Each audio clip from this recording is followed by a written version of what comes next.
Just search for your prescription, choose the pharmacy and the price that works best for you, and then show your GoodRx coupon to your pharmacist at the drop-off counter. GoodRx works at over 70,000 pharmacies, including Walmart, Rite Aid, and Walgreens, and it works whether you have insurance or not. It's easy to save. Next time you drop off your prescription, check GoodRx. To start saving today, go to GoodRx.com. GoodRx is not insurance. Christmas, more than any other time, is for the gathering of families to celebrate the joy that the season brings, reflecting on the blessings of the past year. For many at the Rome Rescue Mission, there is no home, no family, and no joy. Children cannot experience the joy of Santa because no one can afford a gift for them. And to many, Christmas Day brings only more loneliness and misery. The good news is it doesn't have to be this way. With your generous donation of $20, you can provide Christmas for a child at the Rome Rescue Mission. A traditional Christmas meal, a visit from Santa, a toy, and celebrating the birth of baby Jesus can all be made possible with a donation of just $20. Please consider what you can do to pass along the joy of this season. Donate now at romemission.org. That's romemission.org. Rome Rescue Mission. A hand up, not a handout.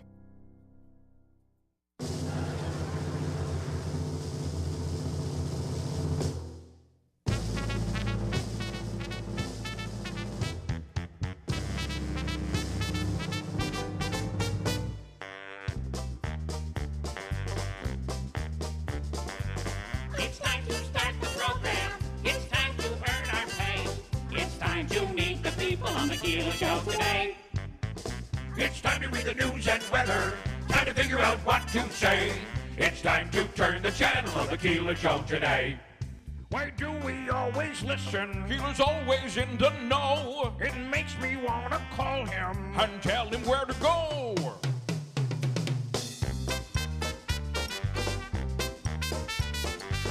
And now let's get things started.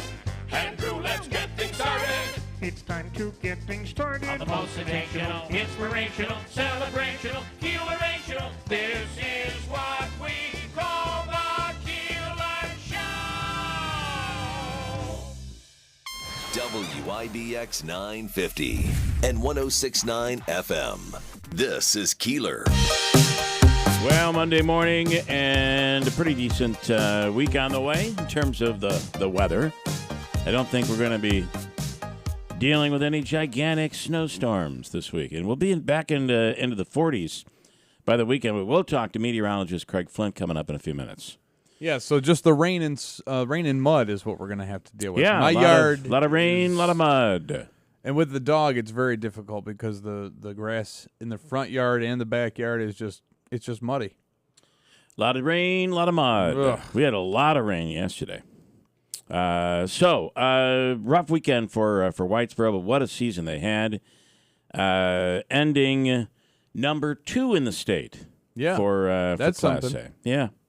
But they just kind of got hit hard. They were driving early. I watched the game, or at least part of it. And they drove the ball right down the field. They were moving the ball, and then all of a sudden they couldn't get in the end zone. Yeah. And then all hell broke loose.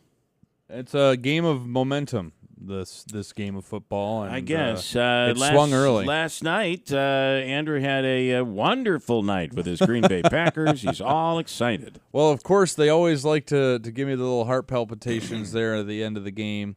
Of course, you've got the haters that will say, oh, the game was handed to them by the refs. Look at the refs. There were some, you're right, that was probably a pass interference call, a defensive pass interference call. The calls were nothing compared to the calls from last week with the Eagles. Yes. Nothing, not even close. But Mahomes is one of those who gets Tom Brady calls. Exactly. He is the new Tom Brady as far as, not only getting the calls, but, crying like a baby if he doesn't. Towards the end of the game, they're driving. Mahomes runs towards the out-of-bounds mark. Once you cross that line of scrimmage, you are fair game as far as you lose a lot of those protections that are afforded to quarterbacks. And he got shoved out of bounds. You become a runner. Right. He got shoved out of bounds while he's still in bounds, and the 15 yards came out. So obviously it was a makeup call. And then to say that there was a little shove on Kelsey with the Hail Mary, I mean, when it's a Hail Mary ball, the refs are not going to get involved at the end of the game. So I think we deserved to win the game. I think we were the better team, and I can say we as a stockholder. But Yeah. I'm very, very excited about this Green Bay team because they have pretty much, knock on wood, any given Sunday is the rule.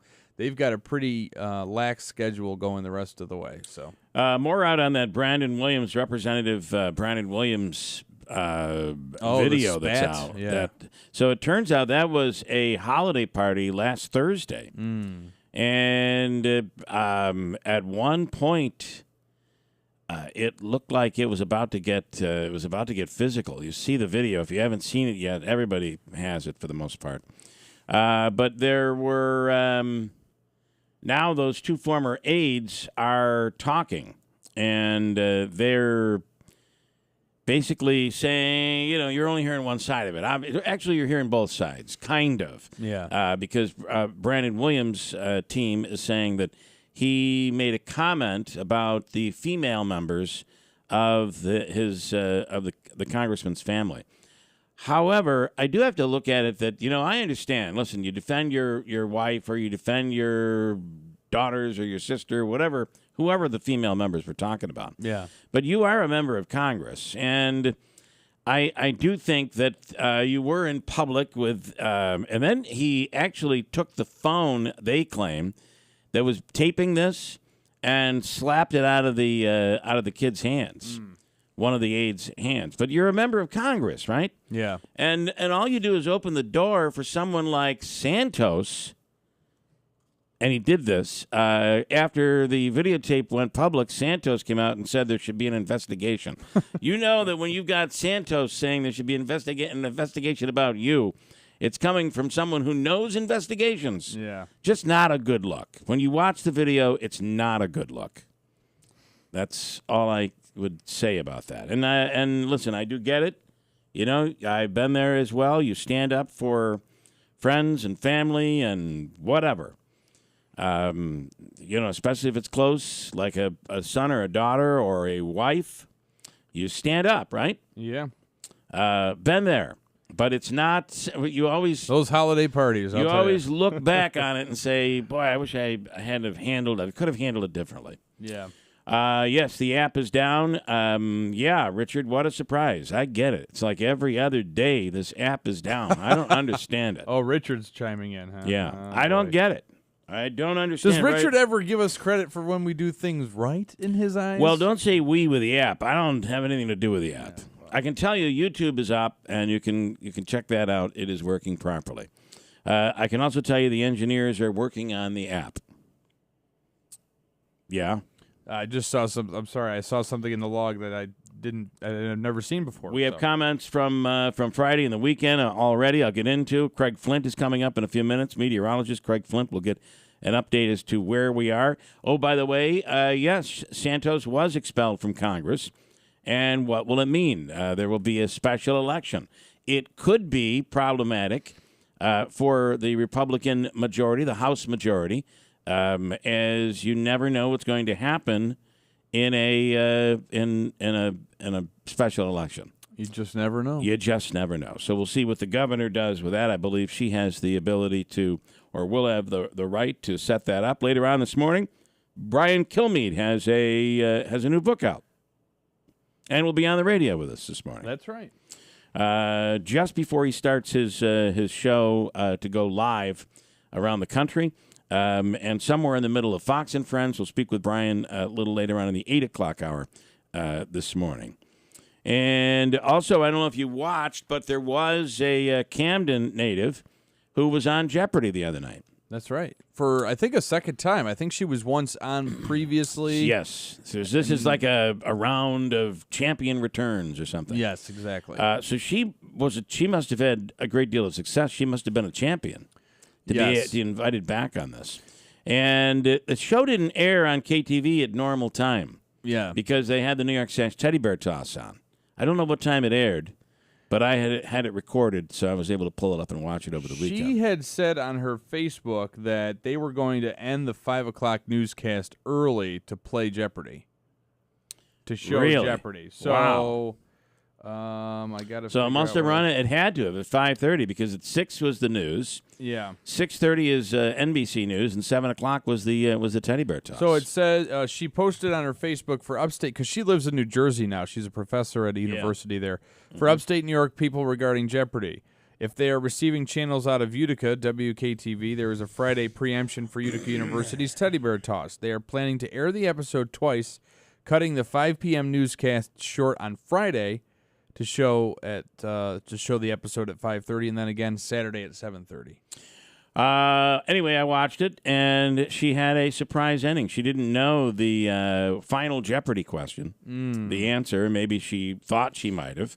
And she threw out an answer. They were looking for something that the Native Americans to the west saw as a dangerous lake or something like that.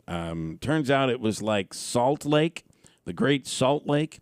And her answer was Oneida Lake. Oh. Yeah, she picked Oneida Lake, which is kind of cool. You don't see that anywhere, right? Right. We'll talk to her about that a little later on this morning.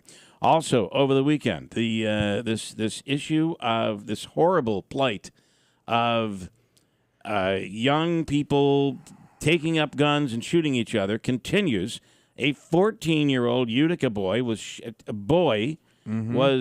shot in the arm and the chest. Had to be rushed to Syracuse.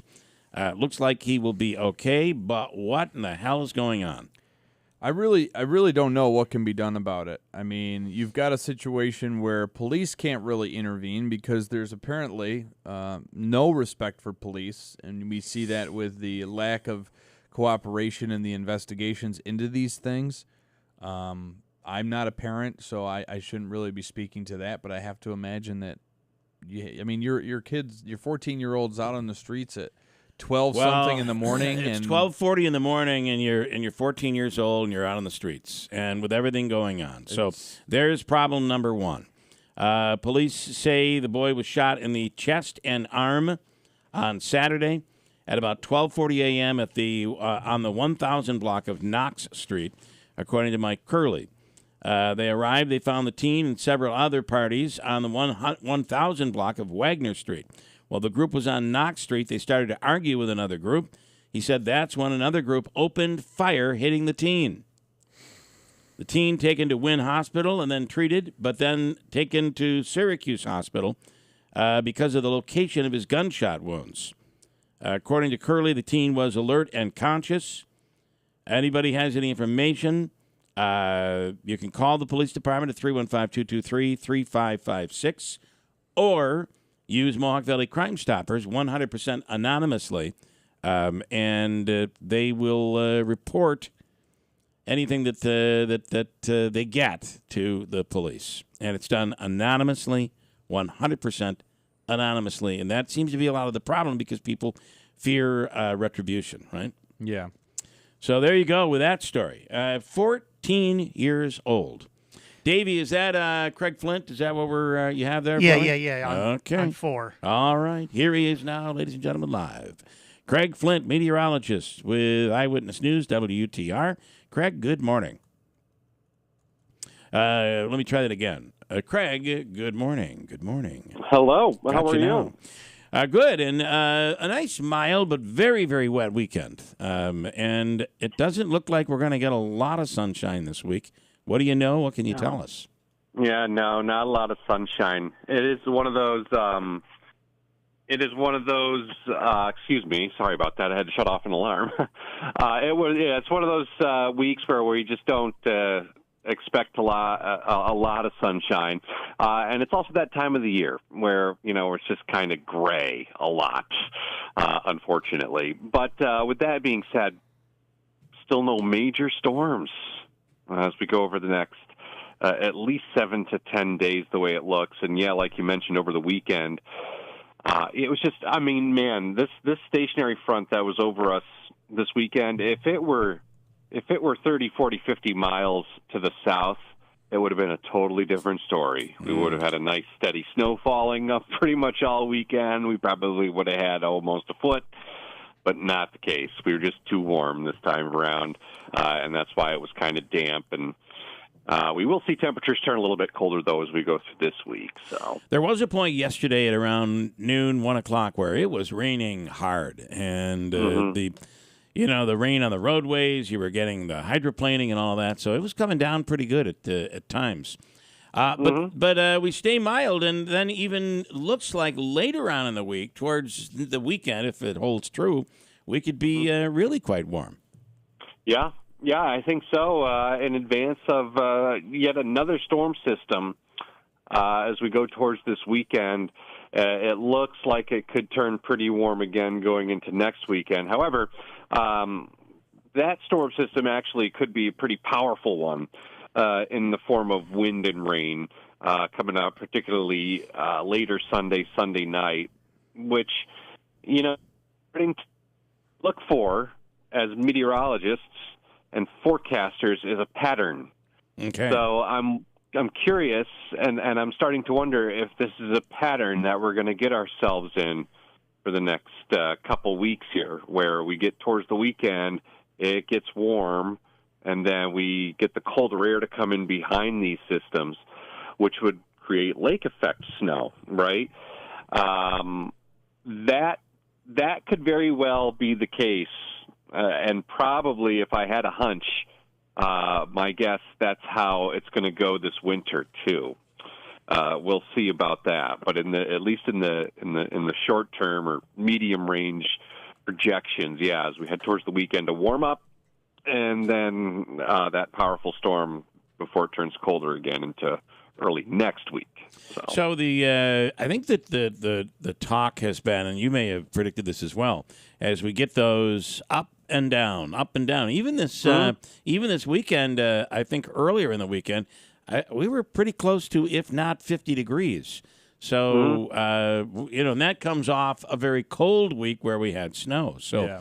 This, again, very similar to what you talked about. You get some snow, and then all of a sudden, it's up to 40, 50 degrees. Yeah. Consistently inconsistent. That's I think how I'm going to coin this winter. Of course, it's still early, and things, of course, can always change. But I will say this: with more of these storms going to the west, we get the warmer air out ahead of it. And then the colder air wraps in behind it, which will ignite the lake effect. I think that's going to happen quite a bit. So even though it could end up being a milder than average winter with, near average, if not a little bit below in terms of snowfall, it might seem worse just because of the past 2 or 3 winters we've had. Right. So it might be a perception thing.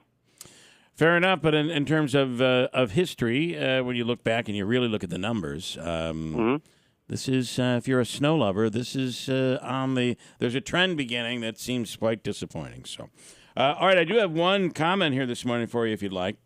Yes, sir. This is a gentleman who just recently had cataract surgery a couple of weeks ago. And they said, he says, they gave me these dark glasses to protect my eyes from the sun. What a joke. That's funny. Thank you for that. All right. Well, listen, Craig, you have a wonderful day, a wonderful week, and we appreciate the time. Thanks so much. No problem. Bye-bye. All right, thanks. Meteorologist Craig Flint and his not-so-wonderful forecast. If you're watching football last night, did you hear, or yesterday, I guess this would have been yesterday, this was the Browns-Rams game. Oh, boy. Did you hear this from the referees? Prior to the receiver's leg hitting out of bounds, his butt cheek hit inbound. As a result, it's a catch. Let him know, Hussey. And a first down. Let's go. If you had butt cheek on your bingo card for the NFL on Fox today, congratulations. Well, the referee said the butt cheek landed inbounds. So I don't know if it was the announcer, but I'm pretty sure. I don't think I've ever heard that before. I don't know if it was the announcer or the referee during the course of an explanation in the Green Bay Chiefs game last night too. But there was a ruling that the runner was down by contact, and I think he said his rear end was, down, resulting in him being down by contact. So there were a couple of rear end references. There you go. Today is National Cookie Day. Yummy. If you care, National Cookie Day. Viral video of the day. Davey, what's your favorite cookie, by the way? Chocolate chip cookies. I got cookies today. You brought cookies? Yes. You Chocolate brought chip? chocolate chip Yes. cookies. So you Homemade? bought them at the. Yes. They're homemade. Oh, that's a different story. Wow, that's got a different taste than anything Yeah, those are the store-bought. best. Your mother made them? Oh, boy. She's a good baker. She makes great deviled eggs. I don't know how. And she made Davy. I mean, come on. Let's go here, right? Excellent point. I'm not the perfect person on earth. Well, you're as Pretty perfect close. as those chocolate chip cookies. And I was away, but they did play the Jeopardy at 5:30 on Friday. So 5:30 Friday it Yes. played, and boy, that's pretty big because it was a local person. And then they played it again on Saturday at 7:30, as opposed to their normal one. I guess they would normally play on Saturday. I don't know. And off record, I would just like to say thank you for Friday night. So Davey went to see Tom Papa on Friday night. We were unable after we were going, and then at the last minute could not go. Davey went to the show. And what'd you think? He is a hilarious comedian. He made fun of this local couple that had been married for 48 years. They were farmers, and some guy yells out of the crowd, "I'm a left-handed trucker." And Tom Papa says, "Don't you mean right-handed trucker?" He says, "No, I'm a left-handed trucker." And then he says, "What the is a left-handed trucker?" I mean, I almost fell out of my seat. I mean, yeah. I've never seen him. I've seen him on Joe Rogan's podcast before. Yeah. But thank you very much. I needed a laugh on Friday, and I got a laugh on Friday. You got to There you laugh go. on Friday. You had nice seats, too. Yeah, I haven't been to the showroom in years since they redone it. It's very nice in there. It is nice. It's completely different. And, you know, do they still have the tables down close? I didn't look. No, I just don't went right think to they my do. seat Well, and you sat were down. you were row J, so Yes. you were up pretty close. Yeah. You had good seats. But thank you again, Bill. All right, Davey. I'm glad you enjoyed it. Viral video of the day, a YouTuber from the Netherlands. Imagine what the Beatles Come Together would sound like if it were performed by Dire Straits. Do you care to hear this? Oh, yeah. Kind of caught my attention. Check this out. This is his Imagine.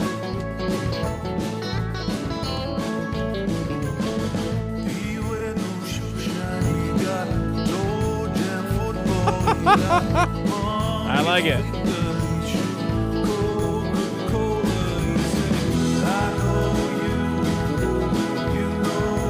I really like this. This is a good idea.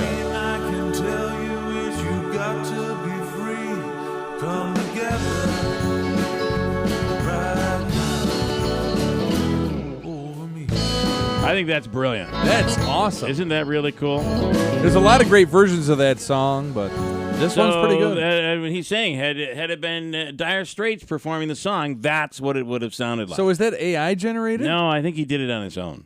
Oh, that's so cool. I don't know. I have no idea. I don't know how he did it. But it's very good, right? That's very, very, very good. Okay, let's see. What do we have here? A candidate running for city council in Washington lost by 1 vote. Oh, when you say your vote doesn't matter.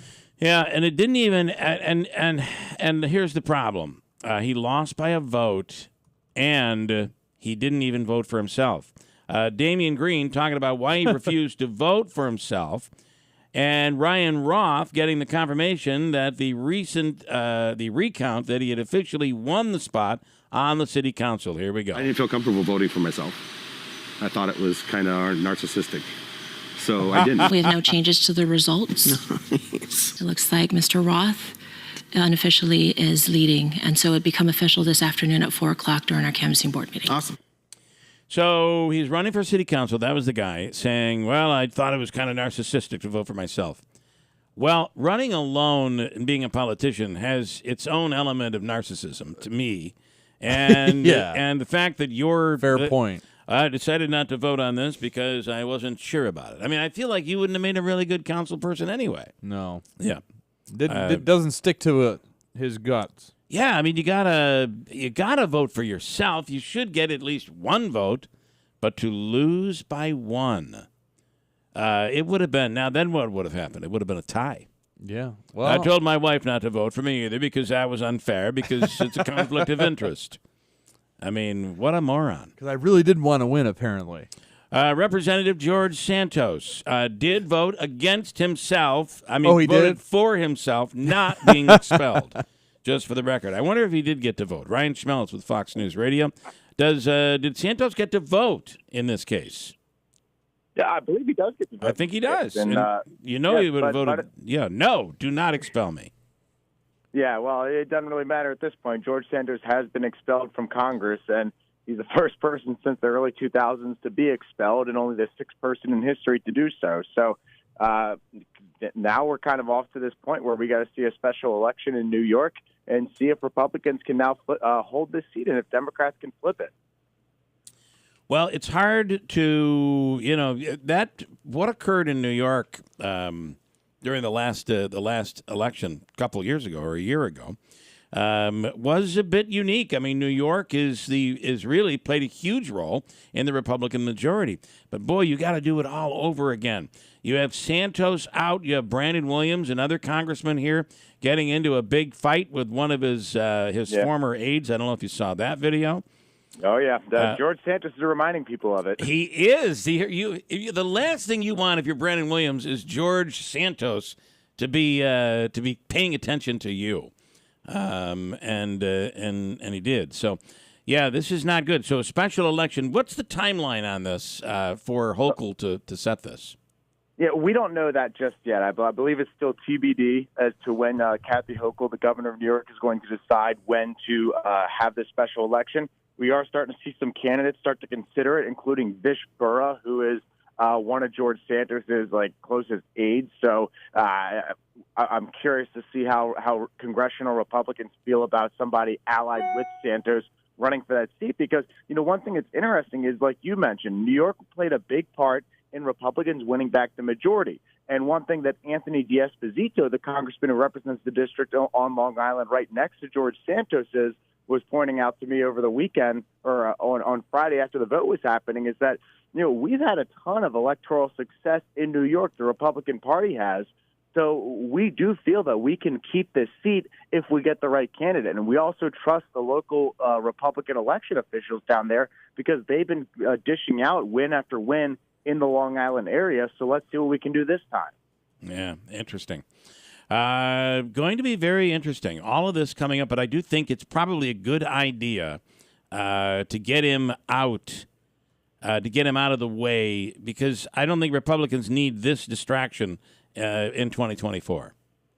Well, and certainly I think one thing that I was asking a lot of these New York representatives on Friday after Sanders was expelled was, well, do you think you have a better chance of keeping this seat now that George Santos is not your nominee and you might not be running with somebody who's facing an indictment? They said, yes, it's a lot easier to have an honest and credible candidate than it is to have one who isn't. So they do. I think we lost him.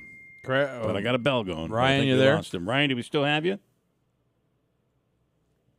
And it does look like every time a bell rings, we lose a Fox News guest. It does seem that way. Yep, and he is. Let's see if that's Ryan. Hi, Ryan. Good morning. Hey, how are we doing? Got you back. We lost you on that last sentence. Yes. Well, yeah. So I think I was just kind of wrapping up on, they feel that now that Santos won't be their nominee in 2024, they do have a better chance of keeping the seat. Yeah, because think about it. You want him rerun? Now, he was saying he was not going to run for re-election, which certainly would have helped. I think he was hoping that would have stopped Republicans from getting rid of him, but it turns out enough Republicans voted to expel him, and away he goes, and he is gone. But you know what's interesting? His story will not go away because there's so much pending. The lies and the stories that have been told are just so sensational. It's going to be tough to kind of push him aside and make him go away. No, yeah. Well, this criminal indictment is only just underway. He's going to have to face a significant amount of court time, and he's got some pretty substantial accusations against him. And these were ones that, aren't going to lead to him getting expelled from Congress. These are the ones that could actually put him in jail. The George Santos saga is long from over in terms of its impact on Congress and, its impact on the 2024 election. I'm not quite sure what that means just yet. But at the same time, yes, we're going to be seeing him in court quite a lot lately, but we won't be seeing him in Congress anytime soon. And that's one thing Republicans are at least excited about. Okay.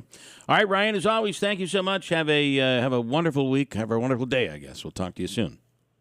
Sounds good, guys. Right, thank you so much. Ryan Schmelz with Fox News Radio. Just some of the accusations and some of the findings of the investigation are really, just truly head scratchers. Yeah. And in some cases, laughable. Really, the fact that he's using campaign finance allegedly for OnlyFans and then saying, I don't know what that is. A lot of people know what it is. Even if you're not using it, Correct. You know what it is at this He's point. saying he has no clue. I don't know what that is. Had never heard of OnlyFans, which is a bit of a lie. Mm-hmm. I don't think it's a bit of a lie. It's a lie. A lie is a lie. Outright lie. Joe Joseph says this morning, it's according to the New York Post, the governor has 10 to 90 days to set a special election. I think she'll probably wait as long as she can. You got to give people a chance to run for the seat, but I think that'll be a pretty highly contested congressional seat. Yes. And there'll be a lot of money that will go into that special election. I just have a feeling. For down there anyway. They say November was the warmest November on record for us. I believe it. I guess maybe, although I don't know. I seem to recall in years past where we had, Yeah, there was one year I was golfing like 70 degrees. In November. Yeah. Canadian news anchor is getting praise after shutting down a viewer's rude email saying that she's pregnant even though she isn't. That's a bad one if you're dealing with a woman. Even if there's a situation where it's very clearly evident and you just don't even go down the road. You don't say congratulations until someone says, I'm pregnant. Here's Global News anchor Leslie Horton shutting down the rude email in a tasteful and in a classy way, they say. Here it is. Just going to respond to an email that I just got saying congratulations on your pregnancy. If you're going to wear old bus driver pants, you have to expect emails like this. So thanks for that. No, I'm not pregnant. I actually lost my uterus to cancer last year. And this is what women of my age look like. So if it is offensive to you, that is unfortunate. What did she say? She said something about this is what a woman my age looks like, so if that's offensive to you. Okay. Well, good answer, I guess. Probably a good answer. In Kentucky, a family is furious. Their inflatable Santa decoration was shot and killed in what seems to be a drive-by shooting. Here's the homeowner, Donald Nelson, talking about his inflatable getting gunned down during the holiday season. Me and my wife were sitting on the couch watching TV and heard kind of like a small bang or whatever. So she asked me to take a look, and when I looked out the front door, we saw that the inflatable had fallen over. I went back and looked at our home security camera, and it actually showed a vehicle turn around in the court and a sound that sounded like a firearm shoot it, and as soon as that noise went off, the inflatable fell down. Well, I think they are sick of them. I don't know. They're actually bothered by them. I don't know. If somebody has that decoration in their yard, I have a no personal comments. reason why I'm against them. You wouldn't shoot one down, though. I've considered it, You have, okay. but no. Just let people be. Those are actually really expensive too. Those, I thought they were only like $100. You can get up into the $300-400 price range for those things. There are some big ones too. Yeah, and when the wind really gets blowing, you better make sure they're secure because they could go anywhere. Well, New Hartford Shopping Center used to have a big Santa and a big snowman, big right out Frosty, front. out front years ago. I thought this was interesting. Kiss wound up their end-of-the-road farewell tour Saturday night at Madison Square Garden. My wife has family members that go on a Kiss cruise every year. Oh, sweet. And Kiss, the band, is on the cruise. That's cool. And I don't know if they actually perform. I imagine they perform. Yeah. But they are mingling with people, and, you can get autographs, and I imagine maybe they have makeup, and then they don't have their makeup on. I don't know. That's how they hide when they want to be, although some of them are pretty recognizable. All the fans are wearing the makeup. Yeah. Anyway, they wound up their end-of-the-road farewell tour Saturday night at Madison Square Garden. After the show, they unveiled a new version of the band. It's a virtual version. A video played of their avatars performing. Paul Stanley and Gene Simmons made comments basically saying this means that they are going to live on forever. You'll be able to watch Kiss forever, and you'll watch them live. Well, virtually live. Here's audio on it. The new Kids era starts now! Our shows are about joy. The future is so exciting. We can live on eternally. The band deserves to live on because the band is bigger than we are. Okay. I mean, a lot of people are suspect with regard to this being their final tour. But I think this will be their final tour until they need money, and then they're back out. Yeah, right. Yeah. But they claim this is the end of the road. So Mike says, I went to the Dollar General to buy a Santa inflatable, but when I opened it up, it was actually an inflatable Santos. Judging by his stories, it should blow up pretty large.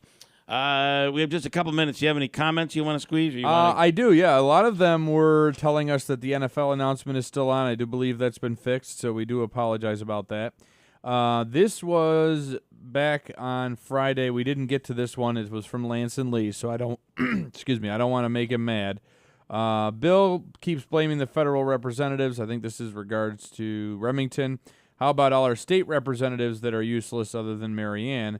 Here we go again with another privately owned building that the county will foot the bill for any demolition and rehab. Well, I think it's not just federal representatives. I think it's more than that.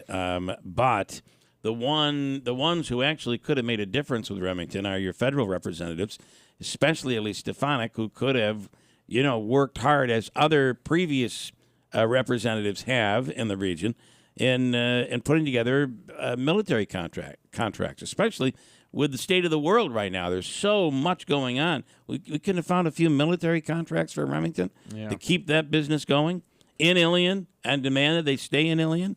That's all I'm saying. Doug E. from Utica. This is regarding the St. Elizabeth Task Force. I want to get Tim Julian on to talk about this at some point. Shouldn't the new mayor start the St. Elizabeth Task Force, as in Michael Galimi? Sounds like Palmieri is still finding a way to enrich himself and friends well after he leaves office. I don't think you're going to come up with a solution on that. Remember, it's still privately owned. The St. E's is going to ultimately make the decision, right? Mm-hmm.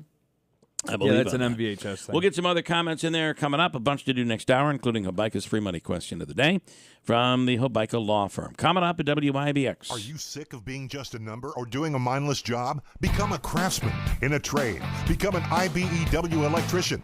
The IBEW and the Electrician Training Alliance will give you all the tools necessary at their state-of-the-art training facility. Earn as you learn. Paid training while you get your certification. What are you waiting for? Become an IBEW Local 43 electrician. Call or go online today to learn more. Find your career at IBEW and let the Electrician Training Alliance light up your future. What's for dinner? Burgers? After last week, no thanks. Avoiding foods due to fear of diarrhea, gas, bloating, stomach pain, or loose, oily stools? It may not be just stomach issues. It could be EPI, or exocrine pancreatic insufficiency. EPI can cause uncomfortable symptoms because it's a condition where the pancreas doesn't release enough digestive enzymes to break down food. But EPI can be managed. Use the symptom checker on identifyepi.com and talk to your doctor about your symptoms. That's identifyepi.com. Sponsored by AbbVie. Warner Sales and Service, building relationships, building trust. Are you thinking about a new job? Warner Sales and Service is looking for a mechanic, someone with mechanical abilities interested in working on small engines, new equipment setup, and some basic diesel and hydraulic repairs. You'd be working on the complete line of Bobcat construction equipment and Hustler turf equipment. 1 to 2 years experience or training in engine mechanics is required. Applicants need to have strong diagnostic abilities. Qualified candidates should also be able to follow troubleshooting procedure and service manual instructions. Does this sound like you? Visit the Warner offices for an application. They're just off Route 365 between Rome and Verona. Online at warnerss.com. That's warnerss.com. Warner's, where quality still counts. At Warner's. From the Stanley Theater Studio, WIBX 950 Utica, Rome, W295DI Utica, Rome, your news, talk, and sports leader, a Town Square media station. The U.S. battles on land and at sea. I'm Dave Anthony, Fox News. A drone strike kills 5 Iranian-backed militants in Iraq.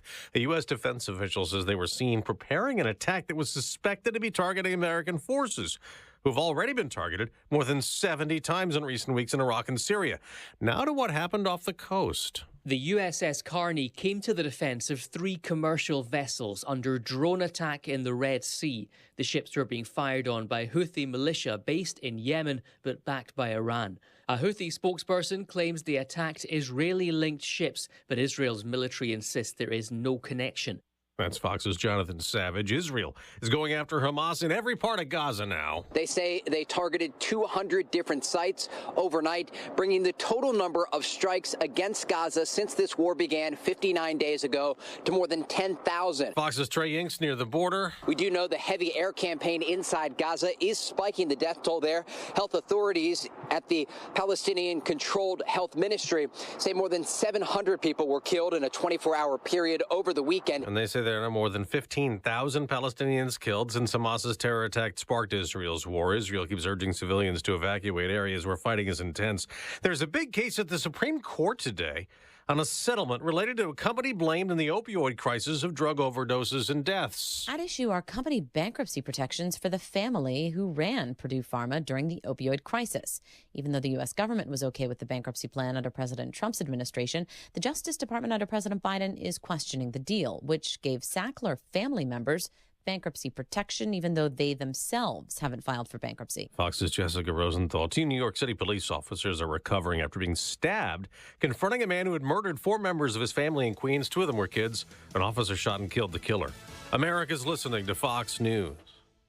With the holidays upon us, the increase in traveling, shopping, and connecting online also heightens the need to protect your identity and finances with LifeLock. Identity thieves see this time of year as an opportunity to drain your accounts, open new loans in your name, and damage your financial future. LifeLock detects and alerts you to the threats you might miss on your own.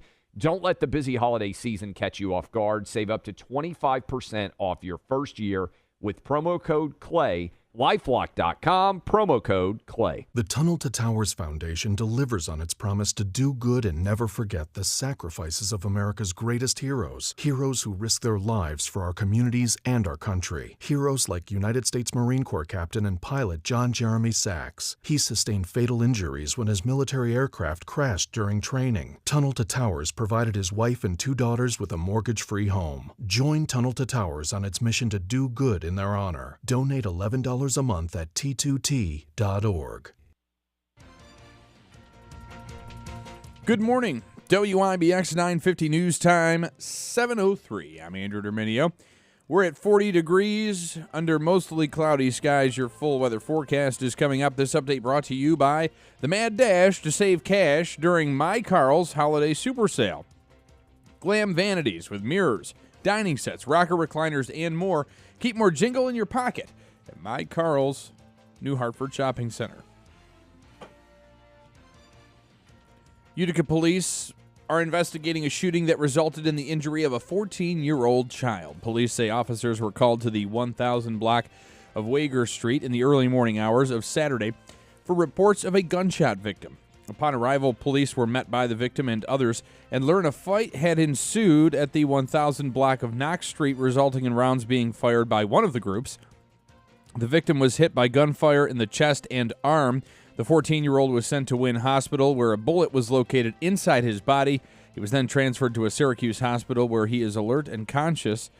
Police still need help from the public to get the full picture of what happened.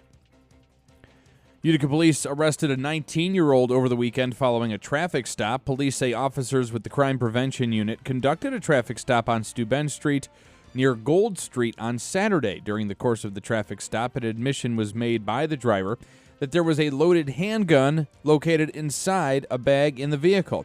Police discovered the loaded 9mm handgun, and both occupants of the vehicle were taken to the Utica Police Department for questioning. One of the males was charged. 19-year-old Domingo Arroyo ultimately claimed ownership of the weapon. and was charged with criminal possession of a weapon and criminal possession of a firearm. An investigation is still underway in what caused a fire in Liverpool that sent a member of the community's fire department to the hospital. The fire started yesterday in the bathroom of a home on Sun Harbor Drive, and flames spread to the attic. It took crews about 30 minutes to get things under control, and the firefighter needed treatment for heat exhaustion. No one else was injured, and people living at the residence are being helped by the American Red Cross.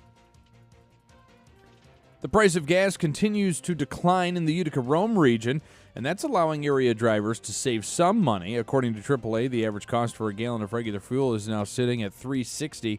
That's down 2 cents in the last week and is a 10-cent drop from this time a month ago. The state average is $3.54 a gallon, while nationally it's $3.24.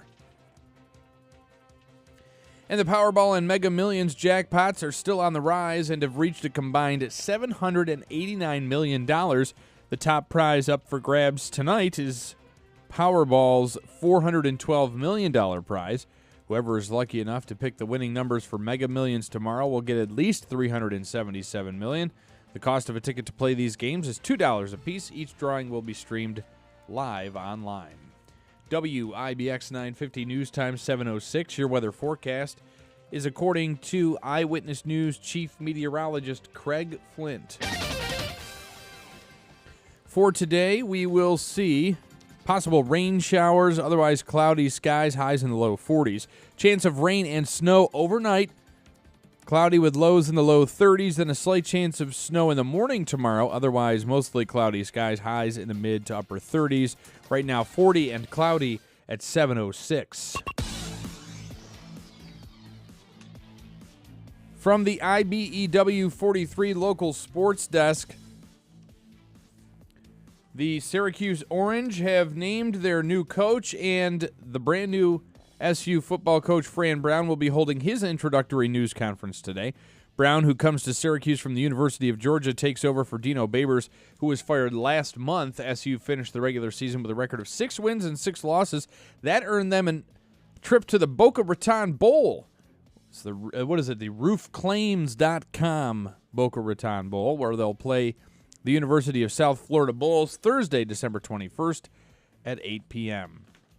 In other Syracuse news, the basketball team was routed by Virginia in Virginia. Final score 84-62. They'll take on Cornell tomorrow at 8 p.m. The Utica men's Pioneers hosted the Teddy Bear Toss, the New York Sash 19th annual Teddy Bear Toss. That was from the Adirondack Bank Center against Stonehill College. They got a big win there, 7-2 the final. And what a great turnout it was once again for the Teddy Bears being flung on the ice.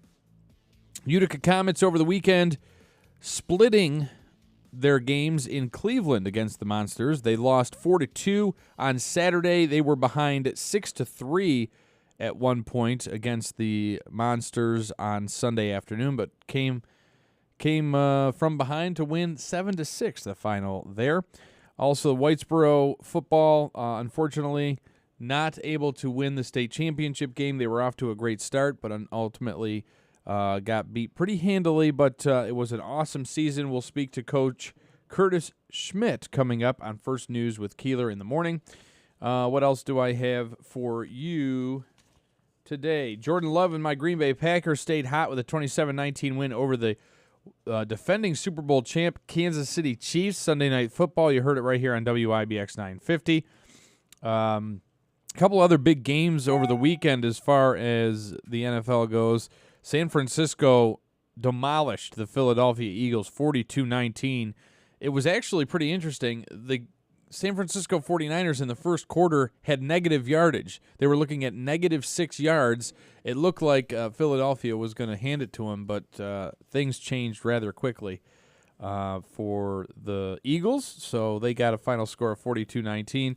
Most of the New York teams were on byes this weekend. The Jets lost. Jets the Atlanta lose. Falcons. Giants and Bills were both off. Giants and Bills were off, so we'll have to wait until week 14 to see the Bills play again. Hopefully this loss to the Chiefs will be demoralizing enough where that negative momentum will continue for the Bills.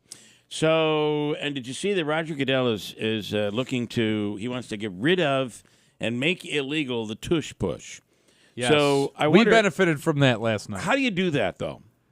I don't think you can. I mean, I don't know how you could be like, well, I just saw, you were pushing him. I mean, when you have a goal line stand, so the opposite of the tush push, how do you defend against the tush push? Well, you do the face push or the chest push. Right, yeah. Right? You just... The defender dodge. Is it possible that the person in the middle, the quarterback, gets squeezed to death? Is that his worry about this whole thing? I don't know, but I don't understand how you would be able to say it's illegal, and how do you call that penalty? Yeah, and it's no different, right? It's no different than if a running back is, going forward and needs a couple extra yards, and the other offensive players help him get across the line for a first down. It's or not whatever. like this is something that we would call that is brand new, right? Yeah, so they're calling it. I mean, the Eagles are really the ones that kind of started this with they call it the brotherly shove, for Philadelphia being the city of brotherly love. And last night it was the love shove for Jordan Love to get him across to get a first down. So Commissioner Roger Goodell wants the play to be banned permanently, but even though he's the top dog, he doesn't get the final say. Banning the play would take a vote by the competition committee, and then the rule change would need approval of at least 24 of the 32 league owners. While the Eagles aren't represented on the 8-member competition committee, it is a safe bet they would vote against the change. Philadelphia has had a 93.5% success rate running the play. But again, it's one of those things where how do you enforce it? How are you able to say, they're all pushing towards the line. It's like, are you going to say that they can't? You can't.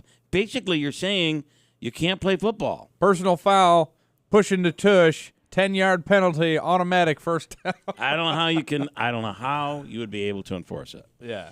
Anyway, that's out there. Something to think. And then Syracuse. What do you think of the bowl choice for Syracuse? You mean the roof.com, the roofclaim.com Boca Raton Bowl?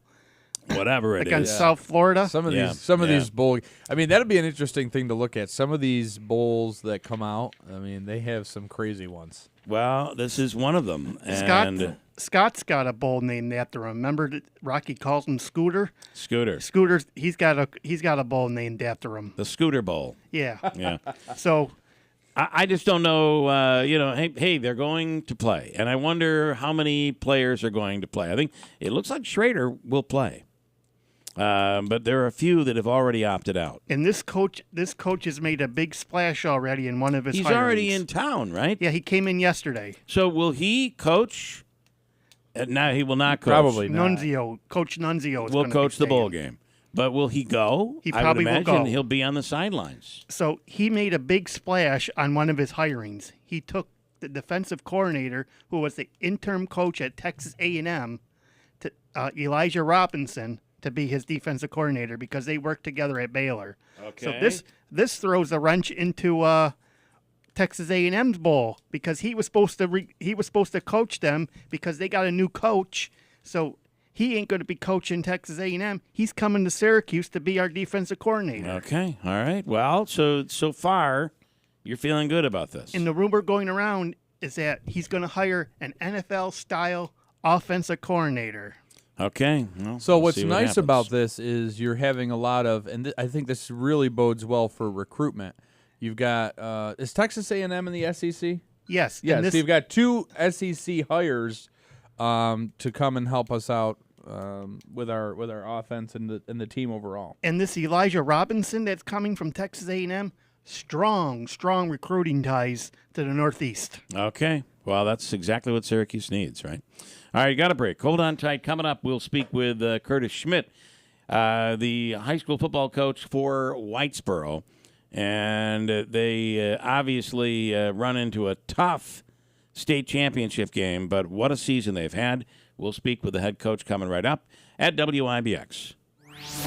As a leader in green building projects, Potentia has completed hundreds of large sustainable commercial projects across New York State and is now a Clean Heat approved contractor for residential electric heat pumps. Save up to 40% off your natural gas or oil heating system monthly bill by upgrading to an electric heat pump. Now's a great time to replace that old furnace and boiler with New York State incentives and tax advantages. It's as easy as 1, 2, 3 with a turnkey electric heat pump with various packages and options available. Potentia can also help design, supply, and install residential and commercial electric vehicle charging systems at your home or business. From permitting and design through the complete installation, they guarantee your satisfaction with all their products and workmanship. Visit Potentia at 4685 Middle Settlement Road, New Hartford. Give them a call at 315-765-6184 or potentiamanagement.com. That's potentiamanagement.com. Go green and save green right now at City Suburban. There has never been a better way to heat and cool your home than with a new Mitsubishi electric heat pump system from City Suburban. They provide energy-efficient comfort year-round, are whisper quiet, 40% more efficient than conventional systems, and offer room-by-room temperature control. And the best part is right now you can save up to $9,000 in rebates with the New York State Clean Heat Program while funds are available. Go green and make the switch today. And as always, receive City Suburban's POMG. That's peace of mind guarantee. This is Chris from City Suburban on Route 233 in Westmoreland. There has never been a better time to upgrade your system than right now. You can save up to $9,000 with New York State Clean Heat rebates and make your home more comfortable and efficient for years to come. Call us today at 853-3899. That's 853-3899. Or visit us at citysuburban.com. The Community Foundation of Herkimer and Oneida Counties is your community foundation. Together, we've invested $125 million in the community, thanks to people, families, and businesses that want to give back and build a brighter future. And you don't have to have big bucks to make a big difference. Join us as we invest in the future of our community. Learn more about your community foundation at foundationhoc.org. Need new tires for winter? Then visit Tolman's Tire and Auto Repair today. Now through December 14th, save up to $70 instantly when you buy a set of 4 eligible Bridgestone, Blizzak, or Firestone Winter Force tires. Save up to $100 instantly when you use your CFNA credit card. Tolman's Tire and Auto Repair located in South Utica, Yorkville, Rome, Herkimer, and downtown Utica. And online at tolmanstire.com. Offer valid November 15th to December 14th, 2023. Cannot be combined with other offers. See store for details, subject to credit approval. Why get an updated COVID vaccine? If you're 65 or older, a COVID vaccine can keep you out of the hospital. And if you have heart disease, a COVID vaccine can help you stay healthy. With COPD or other lung diseases, getting a COVID vaccine can keep you off a ventilator. Anyone can get severely ill from COVID. But some people are more at risk. Know your risk and make sure you're up to date on your COVID vaccine. A message from the New York State Health Department. Have you heard? AmeriQ members save more, earn more, and have more ways to stay connected than ever before. Because real connections matter. Online, in person, and everywhere in between. Save more with a high-interest deposit account. Earn more with an AmeriConnect Visa credit card with rewards. And with easy account access through our virtual financial center. You can stay connected with AmeriQ wherever your life takes you. AmeriQ and you. Let's connect. Visit ameriq.org/join to get started. No, this is it. Good. I want to tell you about Collis Heating, Cooling, and Insulation. The team at Collis, your local experts in energy-efficient heating and insulation solutions, dedicated to enhancing home comfort by reducing your energy bills. A good thing to have is top of mind this winter when it comes to home comfort, proper insulation, which Collis excels at installing. Insulation maintains consistent temperatures year-round, preventing drafts and heat loss, reducing strain on your heating system, and you can get a free home energy assessment from Collis to pinpoint where you're losing your energy, where those dollars are going out the window or through the walls. Many will even qualify for free energy-efficient upgrades during the assessment, such as LED light bulbs, weather stripping, programmable thermostats, and more. based on household size and income. You may even qualify for a free freezer or refrigerator, because there's an area where you could be losing your money. In fact, thanks to New York State incentives, many customers qualify for low to no-cost insulation and heat pump installation. Call the friendly folks at Collis to identify your eligibility. Right now, you can further maximize your savings with manufacturer and utility rebates. For instance, National Grid customers can get $500 per outdoor condenser unit on Collis heat pump installations. Now, this offer does expire at the end of this month, so you need to call Collis today, 315-768-2323, or reach out online, fredfcollis.com. Fred F. Collis & Sons, heating, cooling, and insulation. WIBX 950 and 106.9 FM. This is Keeler.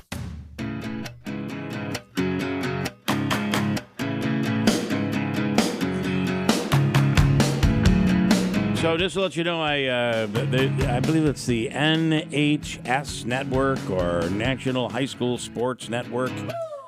NHSN, I don't know. But that's how I was out.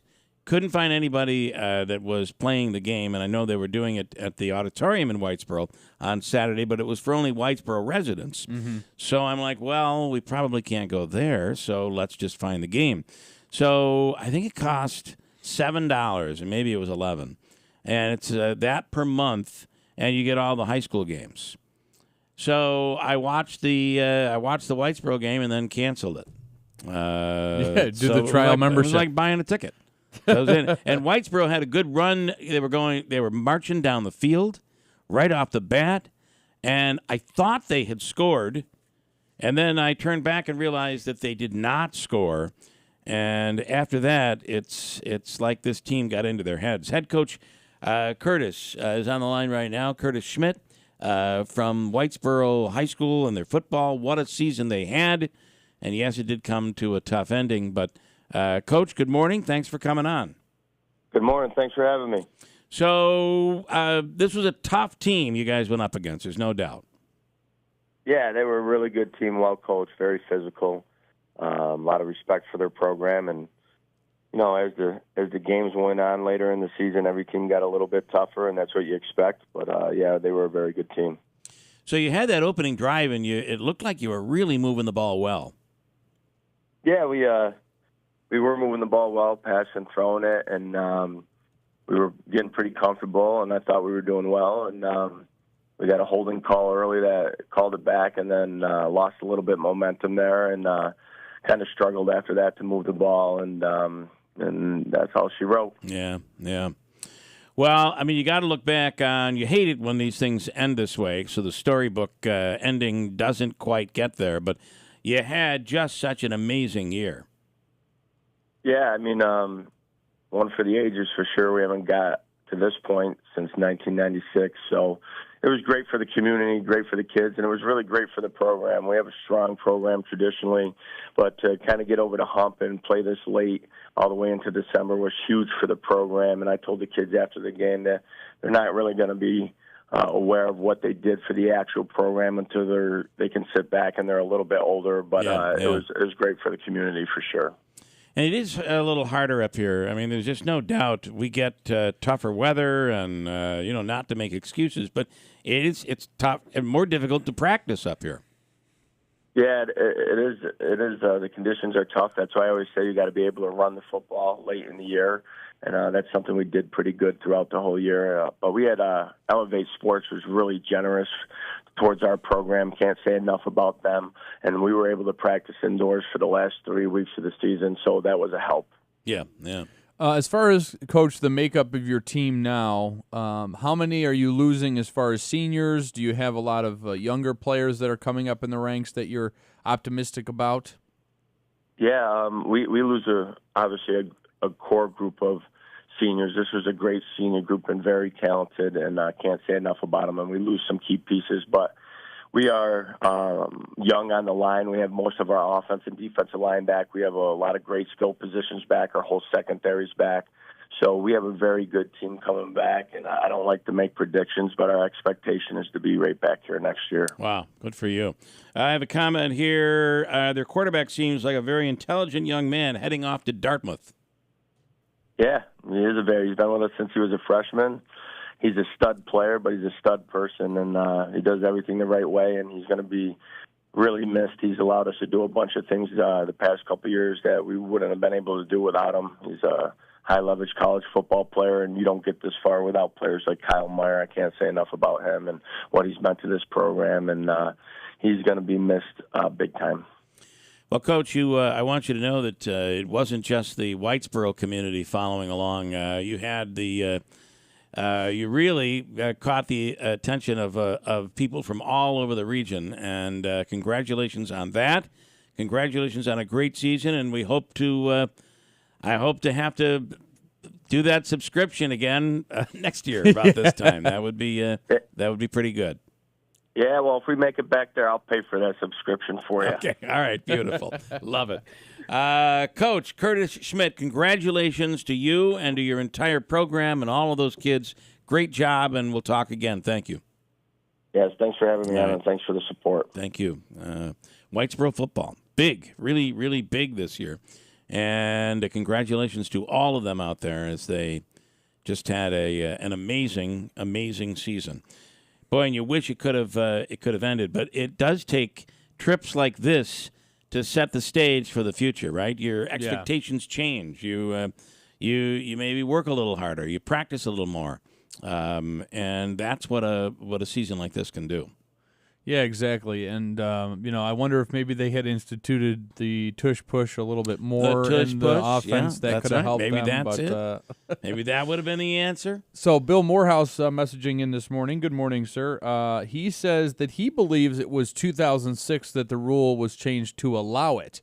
Back before that, there was an incident where Reggie Bush, this is what he's saying, Reggie Bush I never remember a penalty where they got penalized for pushing somebody across the goal line. He said, I believe it was the Notre Dame USC game years ago where Reggie Bush was pushed into the end zone. The touchdown was denied, and Notre Dame went on to win the game. And then I think they changed the rule after that. Right? That's college. Yeah. I mean, it was the same in the NFL. It was illegal. Who knows? I guess I don't ever remember that. But either way, it still becomes a very difficult thing to. I guess if everybody behind him is pushing him, and you're pushing one guy, I guess that would be the penalty. But, man, they got to go a long way to make this a penalty in the NFL. They got to jump through a lot of hoops. Yeah, and they have to find a way to creatively call it or dictate the rule, All right. Okay, coming up, we'll do Hobica's free money question of the day. It's a chance for you to win from the Hobica Law Firm. Joseph and Andrew Hobica and WIBX. It'll be a $100 jackpot this morning and a totally doable question. Davey, you good with that? Yeah. Davey was at Tom Papa on Friday night. Had a great time. Great show at the Turning Stone. Yeah, I had a laugh at my mom on Saturday. I come back from doing my other job on Saturday morning. I did it early. And she was sleeping when I got home. She said, "So how was the show?" I said, "It was good." And she says, "Did you see anybody you knew?"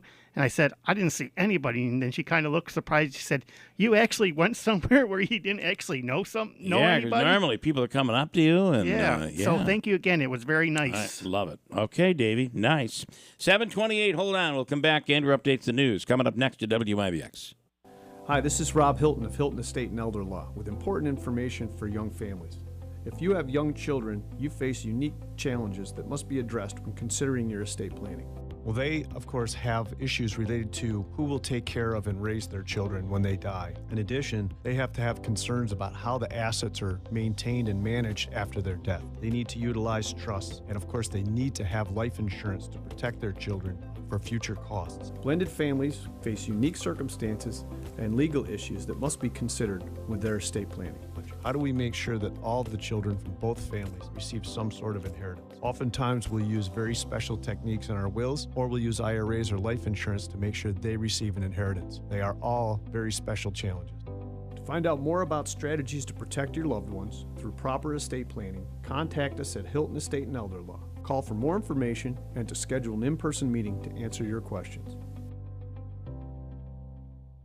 Thousands of stores across the country are pulling brand-name cold and allergy products off the shelves. Why? Because an FDA advisory panel recently determined that a drug they contain, oral phenylephrine, is ineffective as a nasal decongestant. Navage offers a drug-free solution that's fast and highly effective at relieving nasal congestion caused by colds and allergies. Navage uses suction to pull saline in one nostril, around the back of the nose, and out of the other nostril to help suck out allergens, mucus, and germs. Nasal irrigation works, and Navage makes it quick and easy, but more than anything, it helps you breathe better. Don't waste your time or money on products that are ineffective. Trust drug-free Navage for fast relief to help you breathe easier, sleep better, and feel healthier. Ask for Navage at Walmart, Walgreens, CVS, Rite Aid, Target, or find us online at Navage.com. Navage, N-A-V-A-G-E. Clean nose, healthy life. Testosterone levels are at an all-time low. Individual T levels decline 1% every year. Chalk, CHOQ, is the new champion of natural testosterone boosters. Chalk's main ingredient is clinically studied to naturally boost testosterone 20% in 90 days. Supercharge your masculinity and boost your daily energy with Chalk's Male Vitality Stack.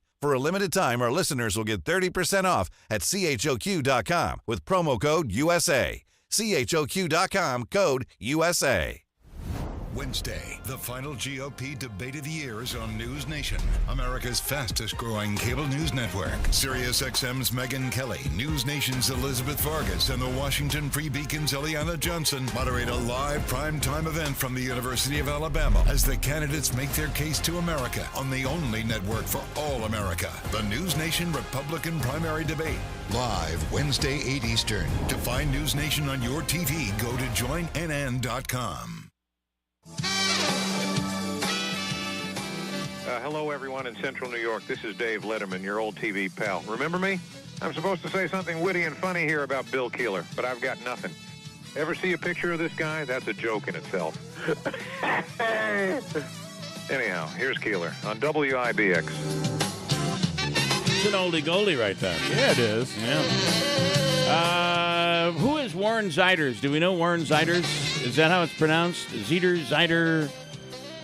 I never heard of him until I was watching the Big 12 championship on Saturday. He's a country singer. Did you watch? know me in country music? I love country music, but I've never heard of him. Did you watch him do the national anthem? Yes, I did. And your description of it? It was not the greatest. It was bad. I think Carl Lewis's in Roseanne's was a little bit better than his. So people have called it awful, hilariously terrible, and ear-bleedingly bad. Oh. Ear-bleedingly bad. I don't know how we've turned that into an adjective. That's a low bar that was set, as Smitty said, by several others. So Here's the audio. You tell me what you think. Check it out right here. Here's audio. Oh, say, can you see by the dawn's early light what so proudly we hailed at the twilight's last gleaming? Oh, say does that star-spangled banner yet wave?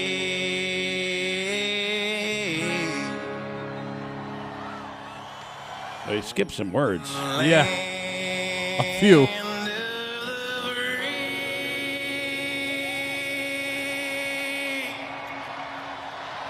In the home of the brave.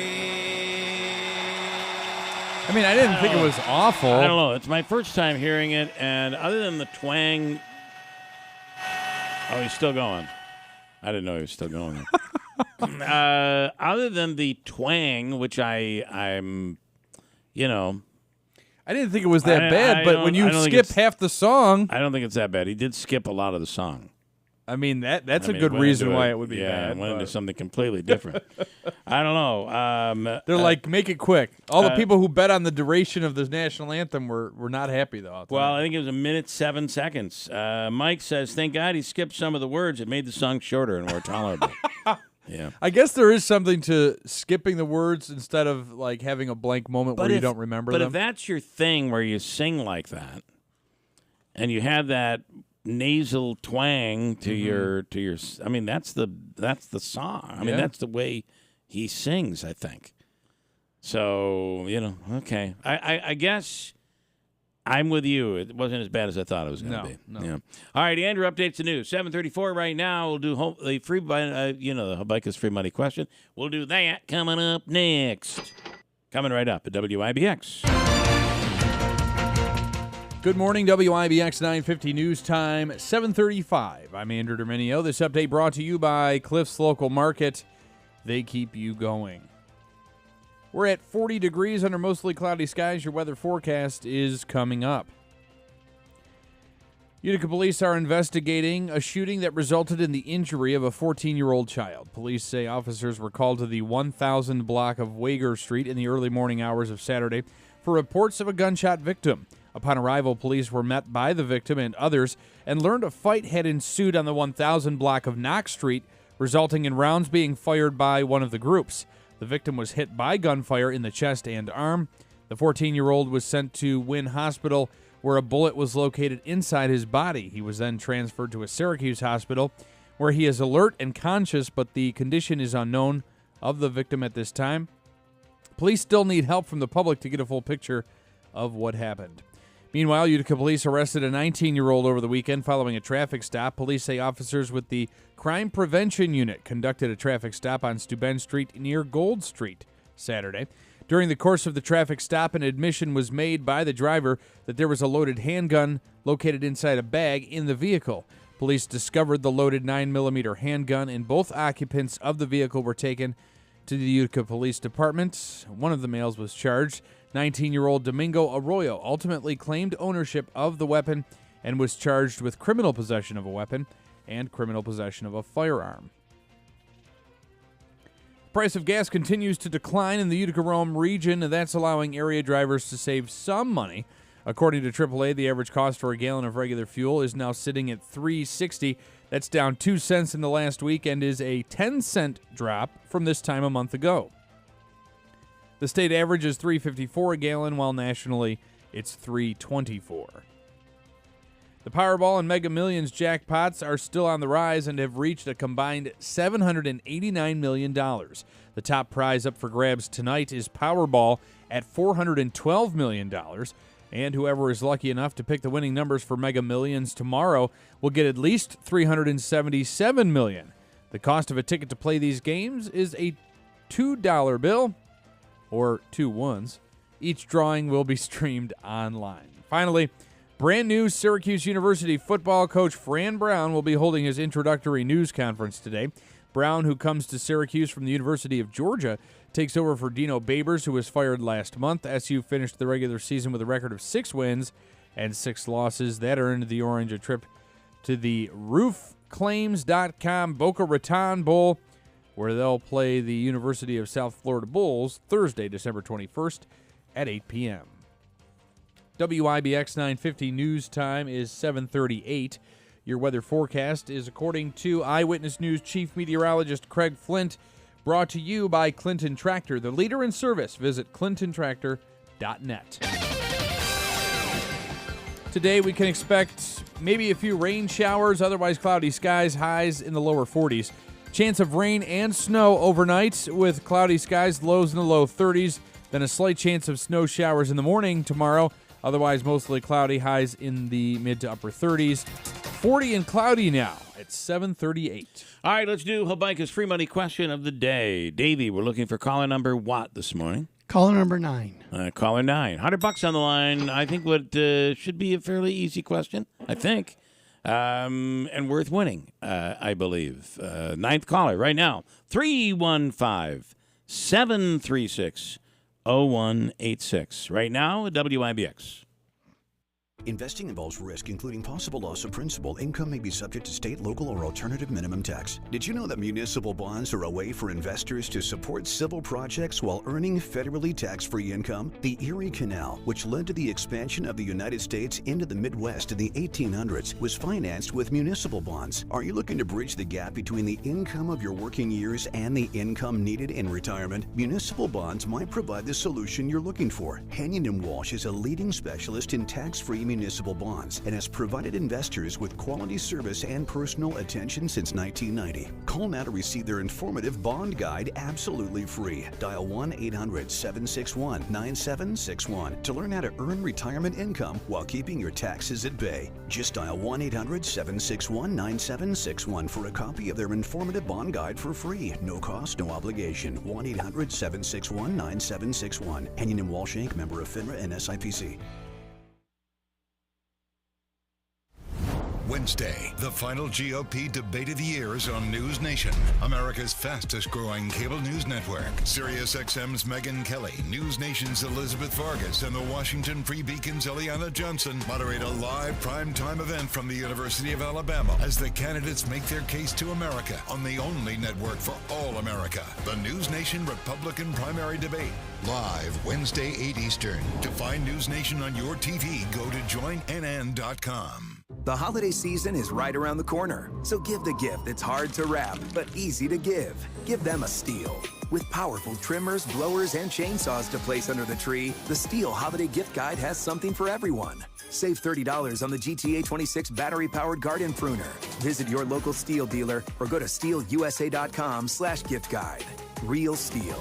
Find yours. Now $149.99 was $179.99 MSRP. Offer valid for a limited time only at participating dealers while supplies last. Is your prostate secretly being destroyed without you knowing it? All the ads for these prostate pills like Super Beta Prostate, Saw Palmetto, ProstaStream, Prostagenics, and others. Want to know which pills work and which are garbage? Now you can. Get a free copy of the new guide, Prostate Secrets, that pulls back the curtain on the prostate pill industry. Learn what is really in these pills. Which pill has over 987 adverse event reports filed against it with the FDA. It's shocking. Learn the one food to avoid that is a prostate killer and discover the 3 so-called health foods that destroy your prostate. Get your free copy at prostatesecrets.com. That's prostatesecrets.com. This free guide will show you how to end your prostate problems without drugs or surgery, 5 important things to do to protect your prostate, and much more. Warning, this guide is controversial and may be offensive to some readers as it pulls no punches. So go to prostatesecrets.com. Prostatesecrets.com. That's prostatesecrets.com.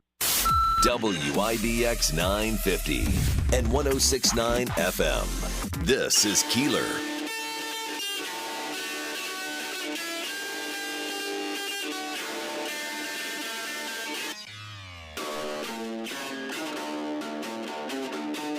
All right, here we go, and I've got some comments and some great stories and junk.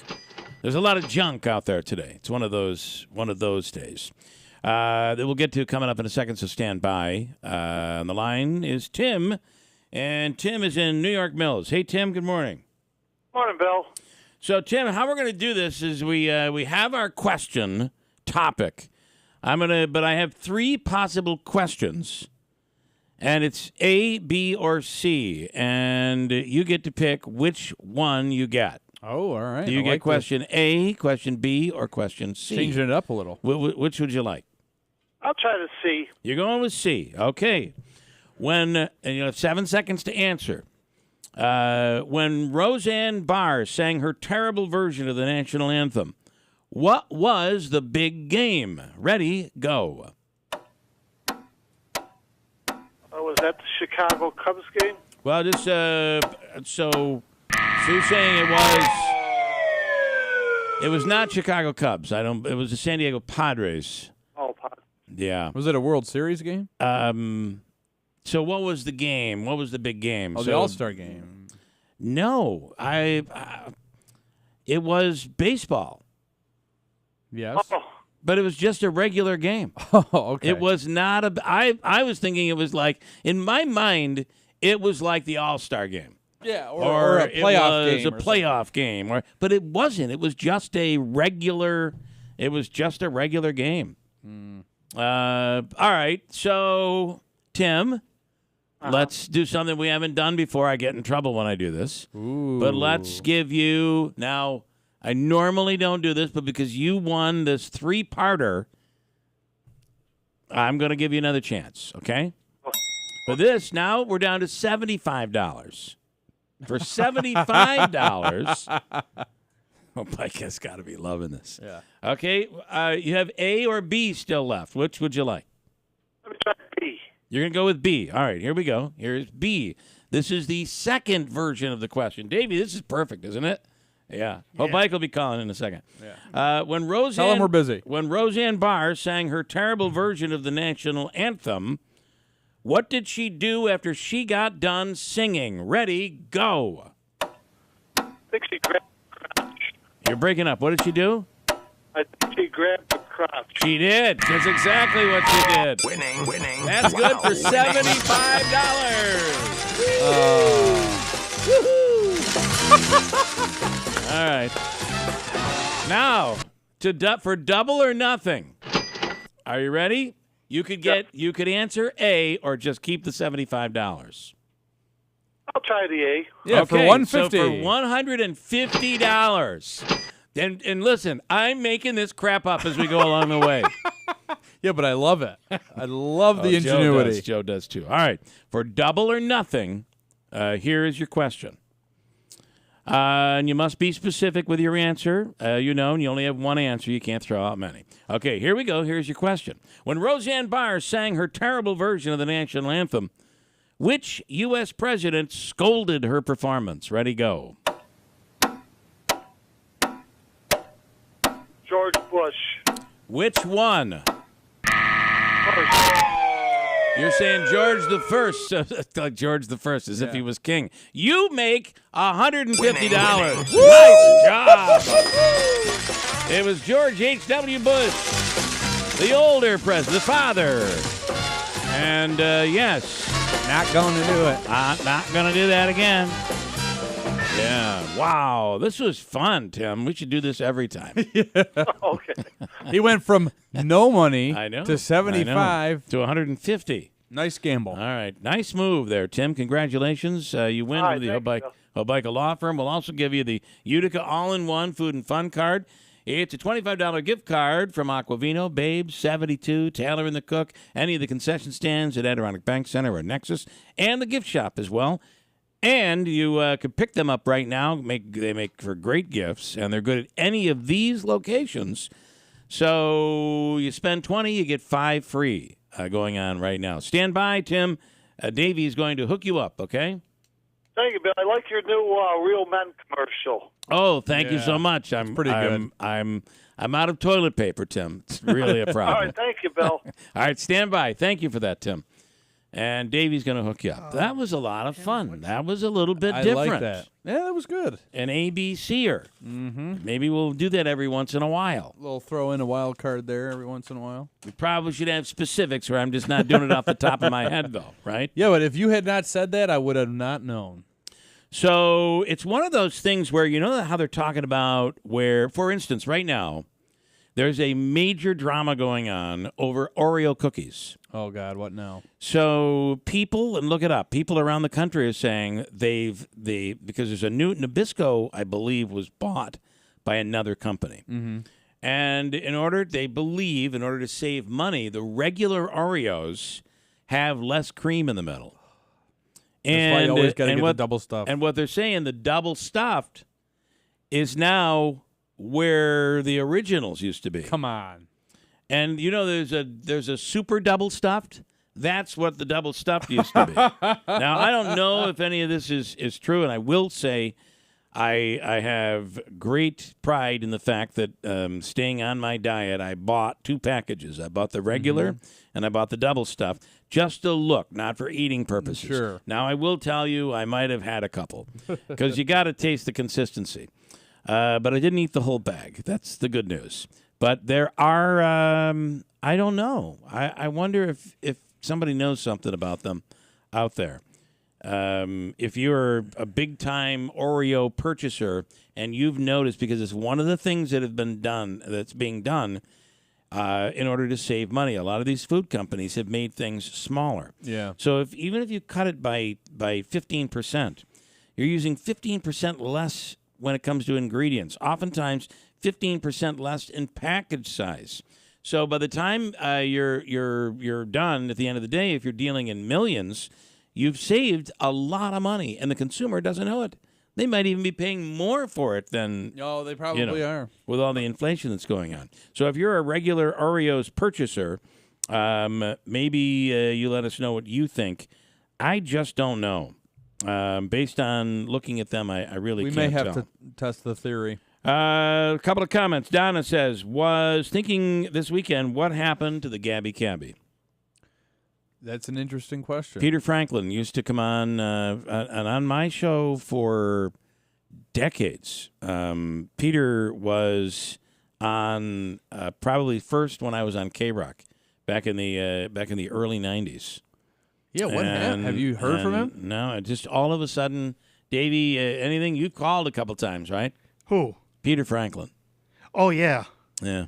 Nothing. All of a sudden, he wasn't returning our calls. So I don't know if anything happened. I have made a couple of personal calls, and they've been odd. Oh, when you actually spoke to him? I've because I used to see him every once in a while when we go down to New York. We would, my family did a personal tour because you could do those. Right, that was his gig, and that was his thing. You could do the tour. But and one time Peter came up to my home when I was in Providence. He came up and spent a week with us, and he had this real classic 1950s style cab that he was driving around. People would take pictures with it. So I had become somewhat close with Peter, but I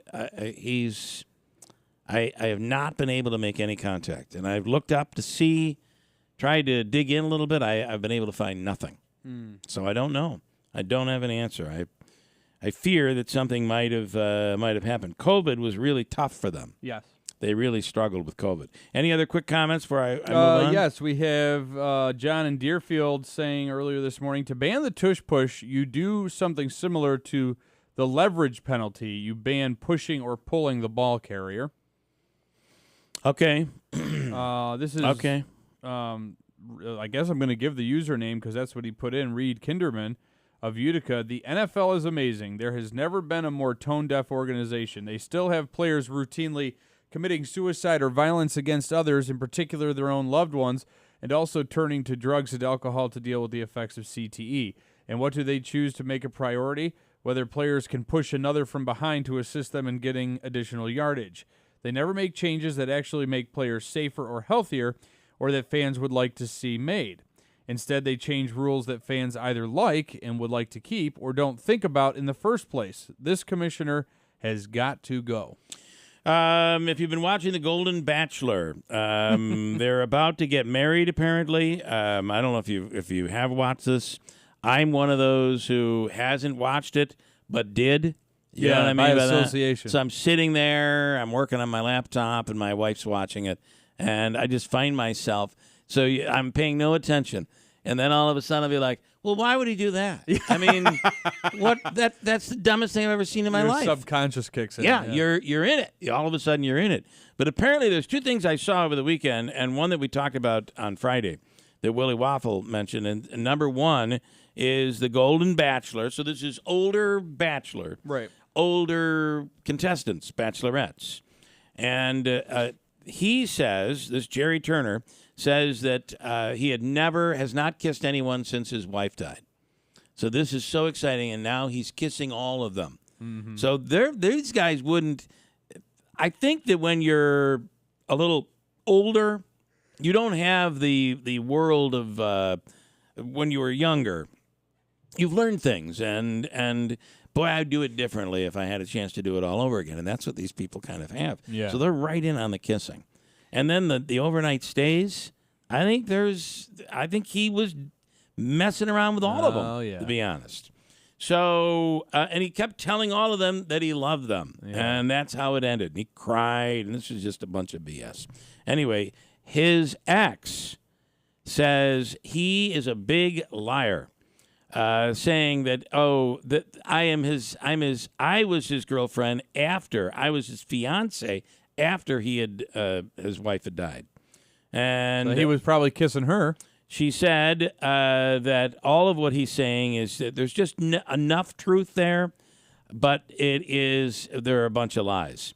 The comments about what I did later in life with, hot tubs, some of the mentally challenged things, I did those after I retired, he said. I retired at 55. I didn't want to do anything. So he's reacting to what she's saying, that he's a big liar. And that in reality, he did a lot of kissing and a lot of screwing around, that he's lying on TV. Okay? And then the other part is there's a TikTok going around. He apparently has a problem when he's sitting next to his new fiance. Did you see any of this? No. When he's sitting next to his new fiance and she answers a question that was asked, he has a problem where he mouths her words. Look it up. There's a TikTok, you can find it, where when she's speaking, like if you were talking, so Andrew, what'd you have for breakfast this morning? Right. He's moving his lips and kind of repeating what she says, and it's all on video during the show. Oh, my God. Because no one really like focused a it. nervous tick it of must his be or a something? weird nervous tick that he does. Oh, my God. And cannot help it. So you can check that out. Weird show. I get it. My wife was glued to it and absolutely loved it. Here's one more that I wanted to get to here today. In Chicago, you think we have it bad. See if I can find it, Don. So here it is. In Chicago, for right now, this year, for the year 2023, there's always talk about shootings in Chicago, right? Mm-hmm. But how about auto thefts? So for the year, how many cars do you think have been stolen in the city of Chicago? Oh, man. Now, we're only in December, just starting off December. There's still a month to go. The answer is the more cars more cars than ever have been stolen by people in Chicago. According to police data analyzed by CBS 2 in Chicago, as of October 7th, 22,577 motor vehicles had been reported, the highest number of thefts in 19 years, with nearly, and at that point, there was nearly 3 months left to go in 2023. Wow. To give you an idea, let's say 2019, there were only about 13,000 cars stolen, which is still a lot. Yeah. But they're up over 22,000 auto thefts in Chicago. Well, a lot of the time there's no penalty for those things. So, well, a lot of times they don't catch the person. That too. They just find the damaged car piled up on the side of the road or in a river somewhere. Okay, I got a break. Hold on. Coming up next hour, we'll get into we'll speak with a woman who's originally from Camden. Originally from Camden, and is now, what does she do for a living? she is a professor, a biology professor, Yeah, or some other science. She's a smarty. She's smart, Yeah. and she's down in New Jersey. So she was on Jeopardy on Friday night. It played at a different time because the New York State Teddy Bear Toss. I had taped it and watched it over the weekend. She had a surprise answer in the end in Final Jeopardy. What happened, Davey? I saw that. You saw it too. Yeah, she put a night at lake. Okay, I wasn't going to tell anybody, but now that you have, that's all Sorry. right. No worries. But her answer was what? The Great Salt Lake or something. She'll remember the question. And I assumed she didn't know the answer, so she said, Oneida Lake. I thought that was a pretty cool local answer. But we'll get to her coming up after the news next on WIBX. 28 years ago, Lori Potasowicz had a dream. With a natural love for pets, she wanted to become an expert groomer. So she set out to become the area's only nationally certified master groomer and launched her business, one paw at a time. With grooming expertise and a lot of loving care, Lori and her talented team began caring for pets one paw at a time. Cuts, shampoos, and styling, one paw at a time. Teeth and nails with no detail overlooked from head to toe, one paw at a time. Getting to know each and every dog and cat by name, the One Paw at a Time family grew, and Lori had a decision to make. Keep expanding? She followed her heart and decided to keep the One Paw family atmosphere just the way it is, so she can keep taking care of the pets she knows and loves, one paw at a time. Lori and her team want to thank the families they serve for putting their trust in them to care for their four-legged family members, one paw at a time. 320 Oriskany Boulevard in Whitesboro near Woods Road. One Paw appreciates your understanding for their current waiting list for new customers. What's for dinner? Burgers? After last week, no thanks. Avoiding foods due to fear of diarrhea, gas, bloating, stomach pain, or loose, oily stools? It may not be just stomach issues. It could be EPI, or exocrine pancreatic insufficiency. EPI can cause uncomfortable symptoms because it's a condition where the pancreas doesn't release enough digestive enzymes to break down food. But EPI can be managed. Use the symptom checker on identifyepi.com and talk to your doctor about your symptoms. That's identifyepi.com. Sponsored by AbbVie. Looking for top-notch personal protection? The Smith & Wesson Equalizer is here to level the playing field. Easy to rack slide, easy to control ergonomic grip. It's designed for you. With a 10, 13, and 15-round magazine included, size up for better control or size down for easier concealment. Don't miss out on the opportunity to upgrade your safety. Visit your local dealer now. To learn more about the Equalizer, visit smith-wesson.com. Smith & Wesson, empowering Americans. All capacity sizes may not be available in your jurisdiction. Be sure to check your local laws and regulations. WIBX Utica Rome, it's 8 o'clock. The U.S. military in action in the Middle East again. I'm Dave Anthony, Fox News. At sea and on land, where Fox's Jonathan Savage reports. It's described as a self-defense strike on an imminent threat. We're told a group of fighters appeared to be preparing a drone or rocket attack targeting U.S. forces in Iraq. Before they could do any damage, they were taken out by a one-way United States drone. The Islamic resistance in Iraq, which is backed by Iran, says 5 of its members were killed. This after Iran-linked militants have targeted U.S. forces in the region more than 70 times in recent weeks. In the Red Sea, an American warship, the USS Carney, fired at Iran-backed Houthi rebels in Yemen, defending 3 commercial ships that had come under attack. Now to Gaza. We've seen Black Hawk helicopters likely evacuating casualties to hospitals in central Israel. You can hear some of that artillery in the distance. A very large fire mission taking place against the northern part of the Gaza Strip right now. It's day 59 of the war between Israel and Hamas. Fox's Trey Youngston, Sderot, Israel. Israel is expanding their operation to the southern part of Gaza, now targeting positions on the ground near the city of Khan Yunis. Now, Israel's been urging Palestinians to evacuate areas of heavy fighting. Officials with the Hamas-run health ministry say more than 15,000 Palestinians have been killed in the Israeli attacks. The Air Force says divers have found wreckage of the Air Force Osprey aircraft that crashed last week off the coast of Japan. They've also found the remains of 5 crew members. 1 other crew member was found last week. A former American diplomat who used to be the U.S. ambassador to Bolivia under arrest in Florida. Manuel Rocha accused of working to promote the Cuban government's interests over the course of his 25-year diplomatic career. Much of his time and work spent in Latin America during the Cold War. Fox's Alexandria Hoff. Spotify is going to lay off 17% of the music streaming services workforce. America's listening to Fox News. With the holidays upon us, the increase in traveling, shopping, and connecting online also heightens the need to protect your identity and finances with LifeLock. Identity thieves see this time of year as an opportunity to drain your accounts, open new loans in your name, and damage your financial future. LifeLock detects and alerts you to the threats you might miss on your own.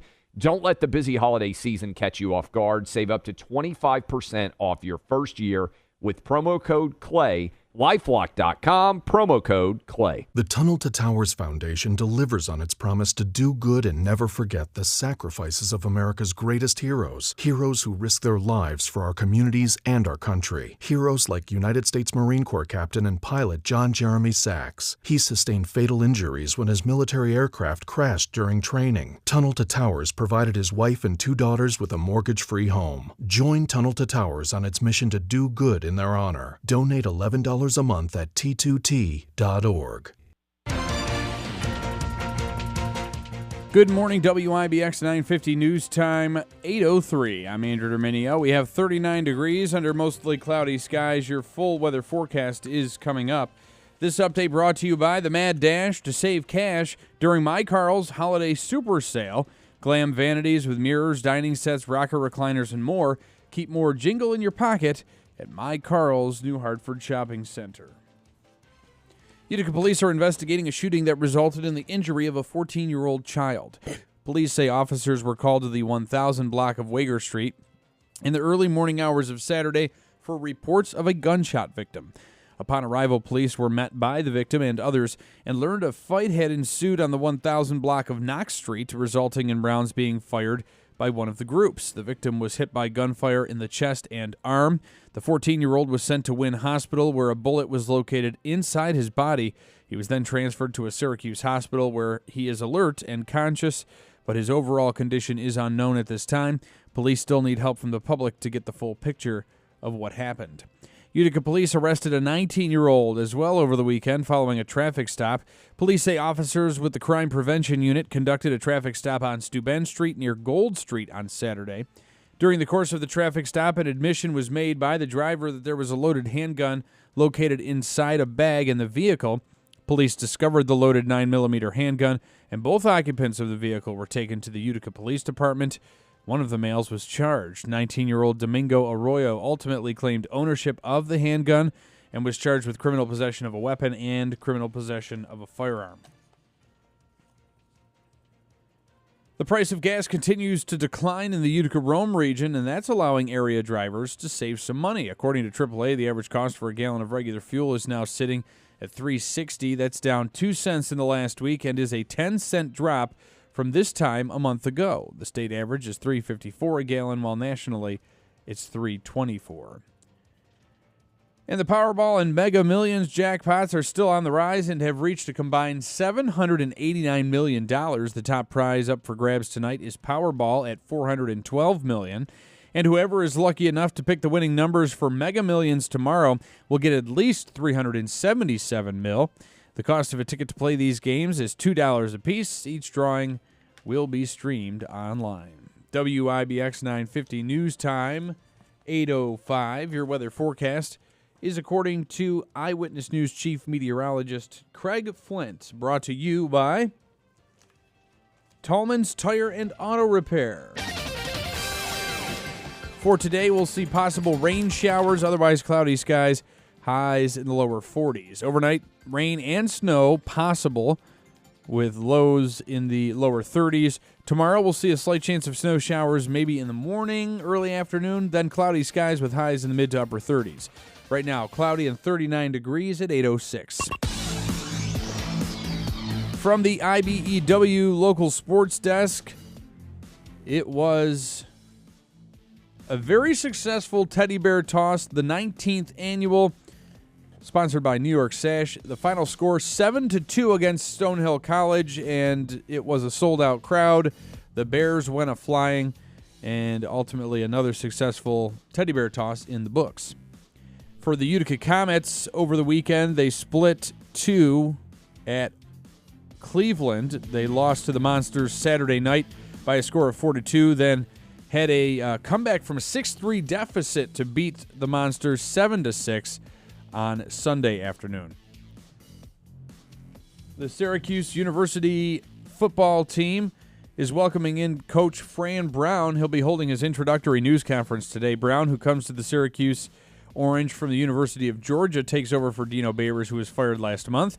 SU finished the regular season with a record of 6 wins, 6 losses, earning them a trip to the roofclaims.com Boca Raton Bowl, where they'll play the South Florida Bulls Thursday, December 21st at 8 p.m. Meanwhile, the Syracuse basketball team struggled against Virginia. Final score there, 84-62. They'll play Cornell tomorrow. In the NFL, the Giants picked up a victory during their bye week.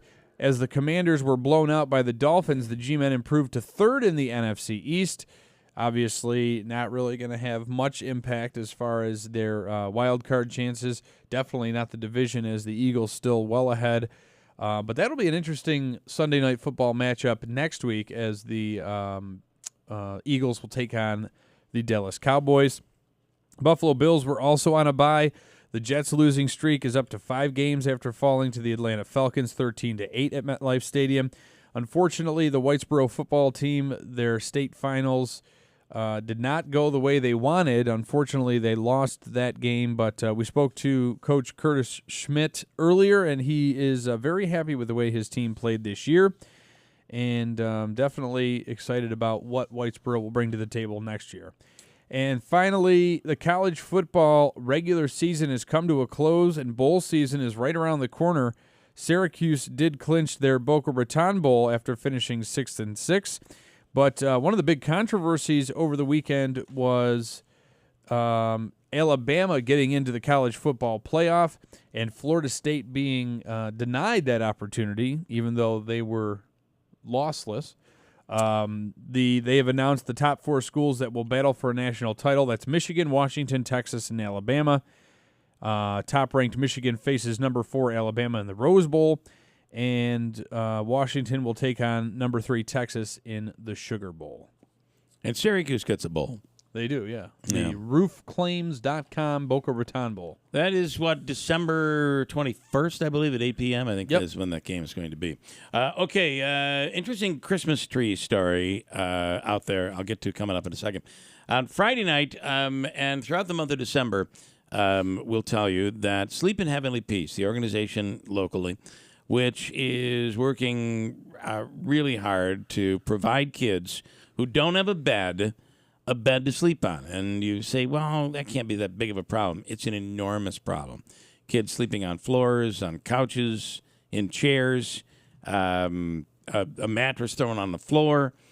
They actually create a new twin-size bed for these kids and deliver to them. What they need is not the beds right now. We have got a great supply of beds. What is needed is bedding. So they're asking, you can go to the store and pick up what they call bedding in a bag, and it's everything: the comforter, the sheets, pillowcase, pillow, all of that stuff, and collect and deliver to Sleep in Heavenly Peace.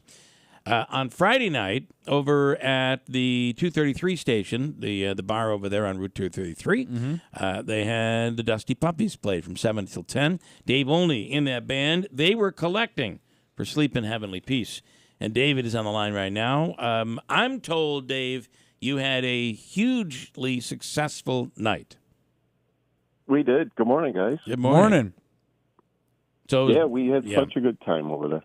So I saw some photos, and we're looking at a huge pile of bedding that was brought over there on Friday night.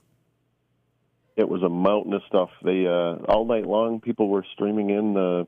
Some people just brought stuff and left, and some people stayed the whole night. It was so cool to see. You know, when we got all done, so we took a picture, sent it to you. They had Sleep in Heavenly Peace. Bill and his crew had to come back the next day. They couldn't take it.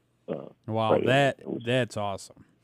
So what would you say? Do you have a rundown of everything that was collected? Yeah, so we got 32 5-piece bedding sets, 12 comforter sets, 26 sheet sets, and 45 pillows. And our goal was to get enough to do 40 beds, and we far exceeded that. Yeah, completely exceeded that. Wow. That's so cool, man. And a partridge in a pear tree as well. They got was delivered over there. A couple of them in there. Very cool. That's just an awesome outpouring of support from people, and you know, you don't think about kids not having a bed to sleep on, and I wonder, you know, this happens in a lot of homes, but it also happens where maybe mom and dad are split up and there's visitation. Dad has a new house, but there isn't there's no bed in the room. So they throw a mattress on the floor, or maybe worse than that, the kids are sleeping in a sleeping bag. Yeah. Well, here they get their own bed, and it's an awesome organization. You can look up, I believe, Mohawk Valley or Utica, Sleep in Heavenly Peace online and find out where you can give. But, Dave, you guys did a great job with this. Thank you so much. Thank you. We couldn't be happier. We had such a great time, and Bill and his crew came out, and we had the whole place rocking and going all night long. My ears are still ringing. Nice. I've said it a bunch of times that every time we put the call out, this community comes together like no other. It's really better than any place I've ever traveled to in the world, where this community always comes through for whatever. Yeah. And it was the same night as the teddy bear toss. So, same night as the teddy bear toss. Yeah. What a great job. Yeah, we had fun, and we're looking to do it bigger and better next year. Where will the Dusty Puppies be next if people want to come out and check you guys out? We are putting our schedule together for 2024. It'll be on our Facebook page soon. We're booking up a lot of dates. I don't even know where we're going to be next. It's going to be probably January, but we're going to be really busy next summer. It's going to be a great summer, and we got a lot of new stuff, and we're having more fun than we've ever had. So we'll stay tuned. All right, Dave Olney and the Dusty Puppies, thank you guys for what you did out there. Nice job. And I want to thank you guys. You guys helped us incredibly, and it's awesome. Thank you. All right. Thanks so much, Dave. Only check out their Facebook page, the Dusty Puppies. Good stuff. Thank you, Dave. Have a great day. And also he's referencing Bill. That's Bill Gannon, who is now the new president of Utica's, the Mohawk Valley's Sleep in Heavenly Peace. You can check him out online. Find out how you can give. Whether it's assist in a new build, that's what they call it, when they're out there building new beds, or what they need mostly during this holiday season is bedding for twin-size beds, and it must be brand new. 8:14 to WIBX. As a leader in green building projects, Potentia has completed hundreds of large sustainable commercial projects across New York State and is now a clean heat approved contractor for residential electric heat pumps. Save up to 40% off your natural gas or oil heating system monthly bill by upgrading to an electric heat pump. Now's a great time to replace that old furnace and boiler with New York State incentives and tax advantages. It's as easy as 1, 2, 3 with a turnkey electric heat pump with various packages and options available. Potentia can also help design, supply, and install residential and commercial electric vehicle charging systems at your home or business. From permitting and design through the complete installation, they guarantee your satisfaction with all their products and workmanship. Visit Potentia at 4685 Middle Settlement Road, New Hartford. Give them a call at 315-765-6184 or potentiamanagement.com. That's potentiamanagement.com.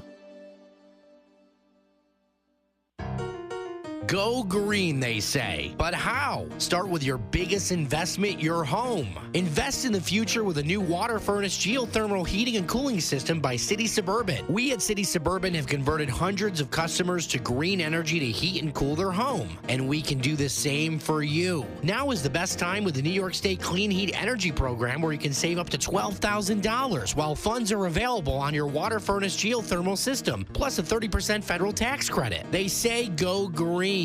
We say go Geo. Hi, this is Chris from City Suburban. There's never been a better time than ever to go green. With the New York State Clean Heat Energy rebates and federal tax credit, you can save thousands on the installation, plus save for years to come on energy costs. And like always, every installation comes with City Suburban's POMG. That's peace of mind guaranteed. Call us today at 853-3899. That's 853-3899. Or visit us at citysuburban.com for more information. Oriskany Garage, a locally owned auto repair shop, is consistently selected best auto repair shop in the Utica area year after year. Google search Oriskany Garage to see what our customers are saying. Come and see us for friendly professional service. For all of your auto repair needs, brakes, tires, funny noises, warning lights, come experience friendly professional service at Oriskany Garage down the street from Utica University or online at ogtire.com. Come on and say it with me and make the noise. ogtire.com. Black Friday deals at Mattress Express. Take your pick, a $1,000 prepaid Visa card or a $2,000 massage chair on select luxury sets like the Smart Bed by Instant Comfort and Posh and Lavish. Stop into any store. Hey, let's talk about Ricky Z and the opportunity right now during the Steet Pawnee Mazda Season of Inspiration sales event, which is going on right now. Brand new vehicles enjoy 2.9% APR financing up to 36 months on new 2023 Mazda CX-30s. They've increased their inventory so you can save when you finance or lease any new award-winning Mazda. During Mazda's Season of Inspiration sales event, it's going on right now. If you're looking for a deal, ask Rick, and he'll say, let's make your deal on a Mazda from the dealership that's achieved first place nationally in customer satisfaction, where it's always easy to do business. Steet Pawnee Mazda, Commercial Drive in Yorkville. WIBX 950 and 106.9 FM. This is Keeler. All right, let me, if we can, begin with Brianne Baker. She was on Jeopardy the other night. She's originally from Camden, locally. And if you had a chance to watch Jeopardy on Friday night, or they did a replay on Saturday, or you DVR'd it, you got a chance to check it all out. And Brianne, good morning. Thanks for coming on. Good morning. Thanks for having me. I just loved your final Jeopardy answer. Well, the way the tournament was set up, it didn't really matter whether I was right or wrong at the end. So I decided to give a little tip of the hat to upstate New York. That was awesome. Thank you for that. What was the question? It was some lake to the west, right? Yeah, the question was about a lake in the west that a Native American tribe had called Bad Water. You're right. And you just had to think the Oneidas were like, well, hello. Yeah. Well, Oneida that sometimes could be a bad lake. That's a quite dangerous treacherous. lake, yeah. It could be, sure. Yeah, absolutely. So tell us about you a little bit, if you could. There were a lot of people. In fact, I got to say, for WKTV here, the NBC affiliate, or the affiliate that carries Jeopardy and Wheel, they moved their newscast for you. That was pretty impressive. I heard about that, and I was very, very surprised. I didn't know that I could rank above the news. Have you seen the news lately? It's just depressing. So, yeah. So I'm originally from Camden. I was born and raised there. Went to Camden High School. I live in New Jersey now, where I'm a college biology professor. But I still have lots of family in upstate New York. I'm there for the holidays, and so it's a great place. So, where did you go to school after Camden? Where'd you go? I did my undergraduate at Duke, and then I got a PhD at Harvard. Nice. Wow. So, and I got to say, the one guy, I think he was cheating. I think he was hitting that button way before you, the one that kept he was there every time before you could ever get an answer in.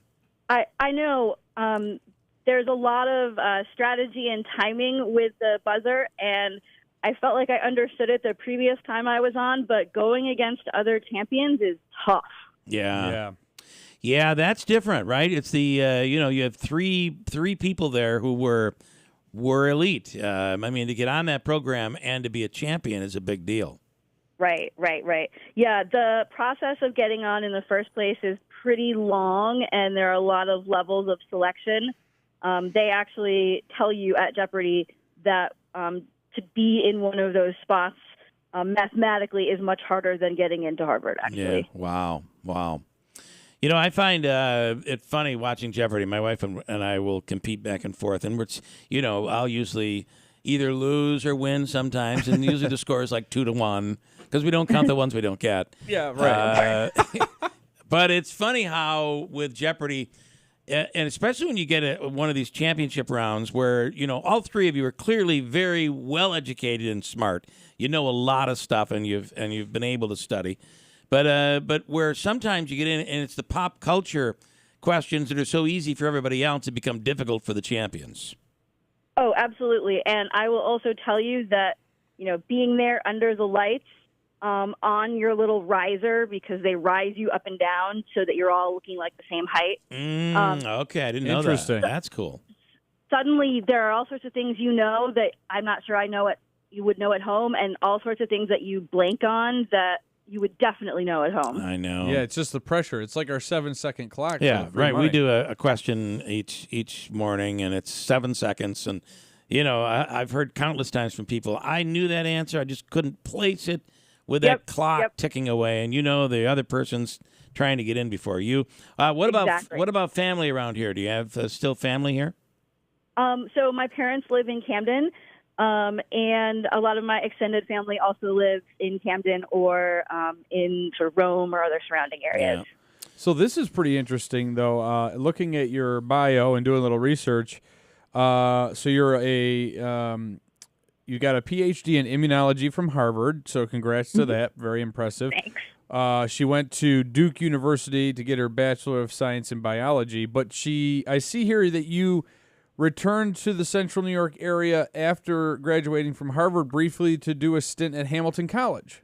I did, yeah. Hamilton had a short-term position open, and so my first full-time teaching position was at Hamilton, where I sort of cut my teeth in teaching a research position, and it was just awesome.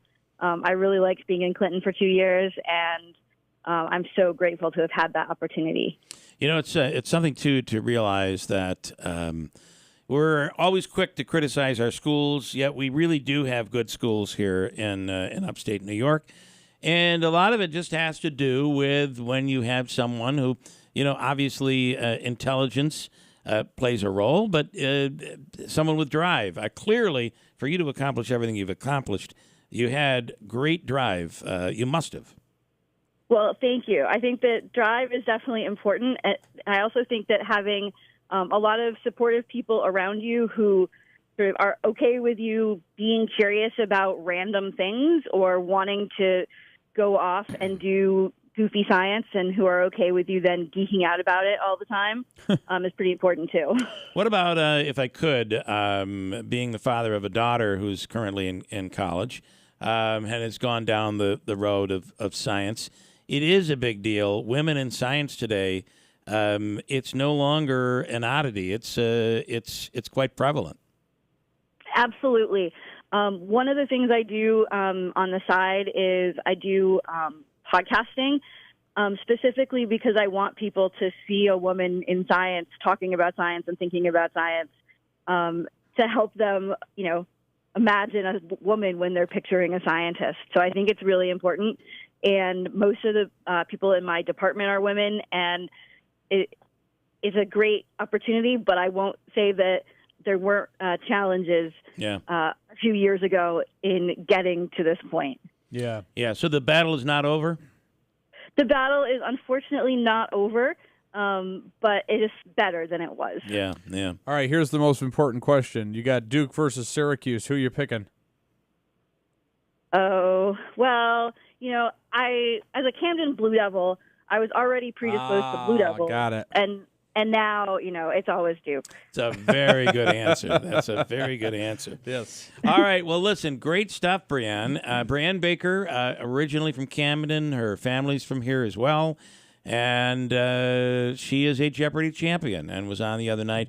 If you get a chance, it was originally aired on Friday night. So great stuff. And we loved that answer at the end. That was great. Thank you so much. All right. Good luck out there. Thank you. Happy holidays. Yep. Thanks. Happy holidays. Thanks. Brianne Baker from Camden. Can I keep it going and then we'll break? Yes. You sure? If you want. Scott, are you okay to wait? If you can wait, he's giving me the evil eye here. Quick break. We'll come right back. Scott in Kirkland also this morning. DoorDash is rolling out a new program that is going to be shaming non-tippers. This is pretty funny. That's interesting. We'll get to it coming up. WIBX. Happy birthday. Hey, take a look outside. No way. An electric bike? Can I take it for a ride? We have a car versus electric bike crash on Main Street. Victim is a 17-year-old male and unresponsive. No sign of helmet use. Don't let your gift become your grief. Work together. Learn about controlling an e-bike and operating it safely before they ride. Wear a helmet. Be careful in traffic. Slow down and follow the rules of the road. A message brought to you by the Governor's Traffic Safety Committee. This holiday season, Cliff's Local Market wants to make sure you have time for what matters, spending time with family and friends. That's why we're making your holiday shopping easier with a gift card to Cliff's. Cliff's Local Market Citgo and Sunoco gift cards can be used for fuel or in-store purchases. Giving a gift card to Cliff's Local Market this holiday season will save you time, and a gift card from Cliff's makes the perfect present for anyone on your list. Happy holidays and safe travels. Cliff's Local Market, we keep you going this holiday season. Need new tires for winter? Then visit Tolman's Tire and Auto Repair today. Now through December 14th, save up to $70 instantly when you buy a set of 4 eligible Bridgestone, Blizzak, or Firestone Winter Force tires. Save up to $100 instantly when you use your CFNA credit card. Tolman's Tire and Auto Repair located in South Utica, Yorkville, Rome, Herkimer, and downtown Utica. And online at tolmanstire.com. Offer valid November 15th to December 14th, 2023. Cannot be combined with other offers. See store for details, subject to credit approval. Hi, this is Rob Hilton of Hilton Estate and Elder Law with important information that you should know about planning for nursing home care. Well, the best way, of course, is to plan ahead. The key is to make sure that you make decisions far ahead of the time that you need a nursing home. Getting the basic pieces in place, including power of attorney, healthcare proxy, will, trust, all those things, and working closely with your family to make sure you're organized and ready to go in case the worst happens. You should also know there are strategies you can employ even if you currently have a loved one in a nursing home. When there's a crisis and someone's entered a nursing home, there are things we can do to act very quickly to protect some of the assets. It really does require that an elder law attorney be involved because the techniques that are used are very technical in nature. To find out more about strategies to protect your loved ones through proper estate planning, contact us at Hilton Estate and Elder Law. Call for more information and to schedule an in-person meeting to answer your questions. Hilton, you know the name, they know the law. Hilton Estate and Elder Law. It's the official kickoff to Black Friday. The 2024 Seize the Deal golf card goes on sale today. Swing in the golf savings at 15 of the area's top courses for just $75 with the Town Square 2024 Seize the Deal golf card. Yes, that's right. $75 gets you 15 rounds of golf. Courses include Valley View, Twin Ponds, Pine Hills, Sauquoit Knolls, and more. There's only a limited number of cards available, so don't delay. Get your $75 Seize the Deal golf card at seizethedeal.com today. The 2024 Seize the Deal golf card is the perfect holiday gift. Hey, the official coffee of the Keeler in the Morning radio program is from Daylight Donuts in New Hartford.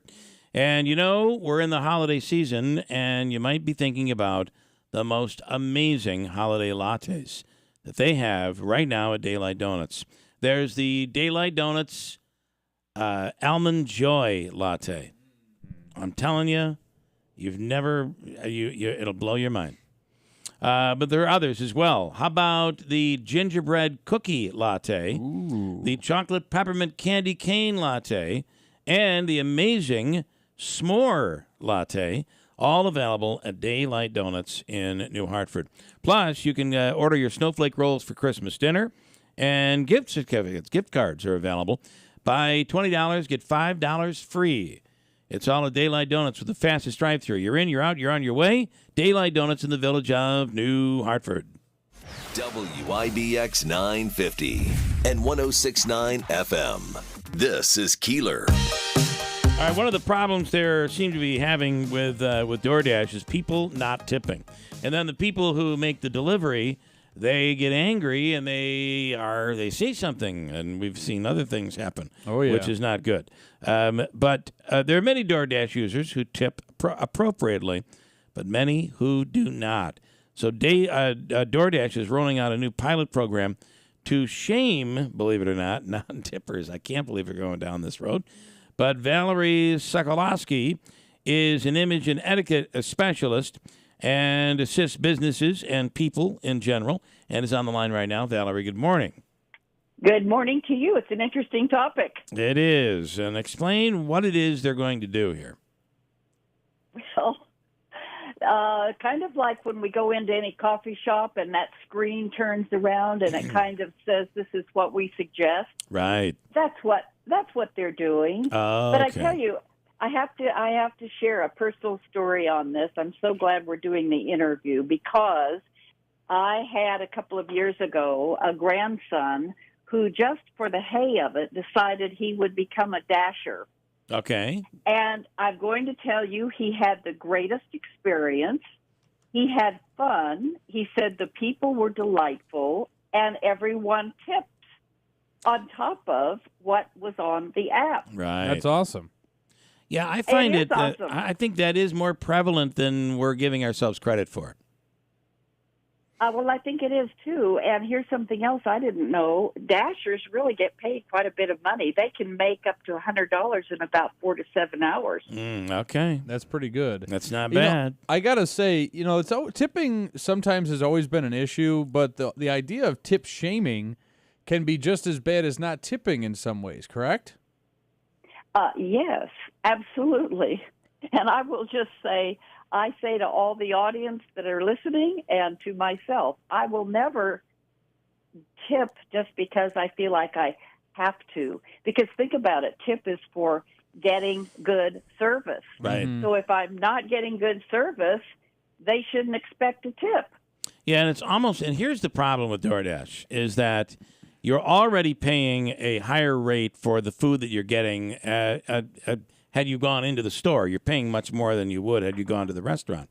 So, and I understand it, you're paying for the convenience.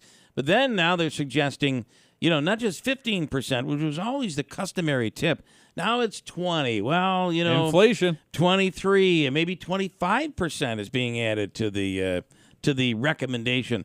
I mean, I get the inflation thing, but when you're paying a percentage, the inflation is the raised price on what you're paying against. I read you're right. I read an article by a dasher named Magna, and he actually said he thinks about 15 to 20% is great, and at least a $3 tip. So that kind of, from a dasher to us, the audience, maybe that's helpful. I do think we got into it during COVID where we were like, oh, my God, thankfully someone is delivering something. So we get to have that dining experience, even though we can't go out and we can't see anybody, and they're leaving it on our doorstep, and it's all done with social distance. And I think people were tipping high amounts. They were tipping in some cases well over 25%. So now it's almost become expected. And I'm not sure that's necessarily going to be lasting. It'll be interesting as our economy goes up and down, won't it? Yeah. But I also will relate it to going into a restaurant. And we sit there and our server walks how many feet to go get the food and back. Mm-hmm. And we give them typically what? Now 20% is pretty much normal. It is kind of normal, yeah. So there you go. That's another side. You know what is interesting? Also, one more little piece, and then we'll let you go, is if you've spent any time in Europe, they do not expect a tip in Europe. True. In Europe, True. they're paid a living wage, and you're paying for it. You're going to pay a little more, and they're getting paid. And it is not customary to tip. Very difficult for Americans when we're so used to tipping. I feel so guilty when I walk away from the table. I know. Been there, done it. Well, that's the thing is, is the like culture, you said, it's they're paying the living wage there, but if you look at what servers and bartenders are making, at least here in the central New York area, it really is pathetically low given the fact that they are making tips. I'm talking about that base salary. Until that changes, you're right. Tip is reliant. All right, good stuff, Valerie. Thank you for the update. We appreciate it. You're welcome. Happy holidays. Happy holidays. Have a great day. Yeah, so in Europe, they almost become, I don't want to say almost, they do. They become offended if you tip? When you leave a tip. Yeah, interesting. So I don't know how that is. I don't get that. Why would you be offended if I'm leaving you money? Well, do you think I could not afford this? I need your Your measly 20%. Give me let's see. Ross this morning says, not many people know this is taking place, but it is, and it's not open to the public. It's going on right now at the Nexus and the Odd, filled with the best women hockey players vying for a spot in women's professional hockey. And it's going on here right now this week. That's pretty awesome. Teams all in. They're having a big exhibition tomorrow night. So, they are doing an exhibition. Is that open to the public? You had to go online and get tickets. Okay. So it's the best women in hockey vying for a spot in women's professional hockey. It's today. It's the PWHL announces preseason fan fest in Utica. The Hockey News Women's in New York, and it's the Hockey News is where you can get the story. Today through Thursday, they probably, I guess they have promoted it, but it's limited. And then that exhibition tomorrow night is open to the public. So you could go to PWHL for details on how you can get tickets. Coming up, we'll speak with Brian Kilmeade, who has a brand new book out. And we'll get to that next on WIBX. Investing involves risk, including possible loss of principal. Income may be subject to state, local, or alternative minimum tax. Did you know that municipal bonds are a way for investors to support civil projects while earning federally tax-free income? The Erie Canal, which led to the expansion of the United States into the Midwest in the 1800s, was financed with municipal bonds. Are you looking to bridge the gap between the income of your working years and the income needed in retirement? Municipal bonds might provide the solution you're looking for. Henyon & Walsh is a leading specialist in tax-free 20 municipal bonds and has provided investors with quality service and personal attention since 1990. Call now to receive their informative bond guide absolutely free. Dial 1-800-761-9761 to learn how to earn retirement income while keeping your taxes at bay. Just dial 1-800-761-9761 for a copy of their informative bond guide for free. No cost, no obligation. 1-800-761-9761. Henyon and Walsh Inc. Member of FINRA and SIPC. Did you know you can get your prescriptions for less at your local pharmacy? You can with GoodRx. It's the free app that can save you money on your medications. Just search for your prescription, choose the pharmacy and the price that works best for you, and then show your GoodRx coupon to your pharmacist at the drop-off counter. GoodRx works at over 70,000 pharmacies, including Walmart, Rite Aid, and Walgreens, and it works whether you have insurance or not. It's easy to save. Next time you drop off your prescription, check GoodRx. To start saving today, go to GoodRx.com. GoodRx is not insurance. Brace yourself for the ultimate holiday deal with Consumer Cellular. Snag an incredible 50% off the Iris Flip when you buy before December 17th, making it only $34.50. The Iris Flip is all the phone and camera you need with a user-friendly design, the perfect flip phone companion. Plus, you'll get nationwide coverage and always free activation. Score 50% off when you use promo code RADIO50. Head over to consumercellular.com and use promo code RADIO50 during checkout to score this deal. As a leader in green building projects, Potentia has completed hundreds of large sustainable commercial projects across New York State and is now a clean heat approved contractor for residential electric heat pumps. Save up to 40% off your natural gas or oil heating system monthly bill by upgrading to an electric heat pump. Now's a great time to replace that old furnace and boiler with New York State incentives and tax advantages. It's as easy as 1, 2, 3 with a turnkey electric heat pump with various packages and options available. Potentia can also help design, supply, and install residential and commercial electric vehicle charging systems at your home or business. From permitting and design through the complete installation, they guarantee your satisfaction with all their products and workmanship. Visit Potentia at 4685 Middle Settlement Road, New Hartford. Give them a call at 315-765-6184 or potentiamanagement.com. That's potentiamanagement.com. Hey, River Hills Properties is number one in the area, the number one real estate agency, independent. Number two, when you include the chains. This is a company that didn't exist 15 years ago. And it has been, for River Hills, everything to do with the services they provide. From start to finish, your listing agent is with you and assisting you in making the property, putting that best foot forward, making sure that property is ready to be shown. Your listing agent is there every time the house is shown. They're working hard for that commission, working hard for you, and that benefits the buyer as well. River Hills Properties. Why wouldn't you list with River Hills? With offices in Barneveld, Little Falls, and Utica. Online, it's riverhillspropertyllc.com. Call 315-896-1009. Nobody sells homes like River Hills Properties. WIBX 950 and 106.9 FM. This is Keeler. Coming right up, we'll talk to Brian Kilmeade, who has a brand new book out.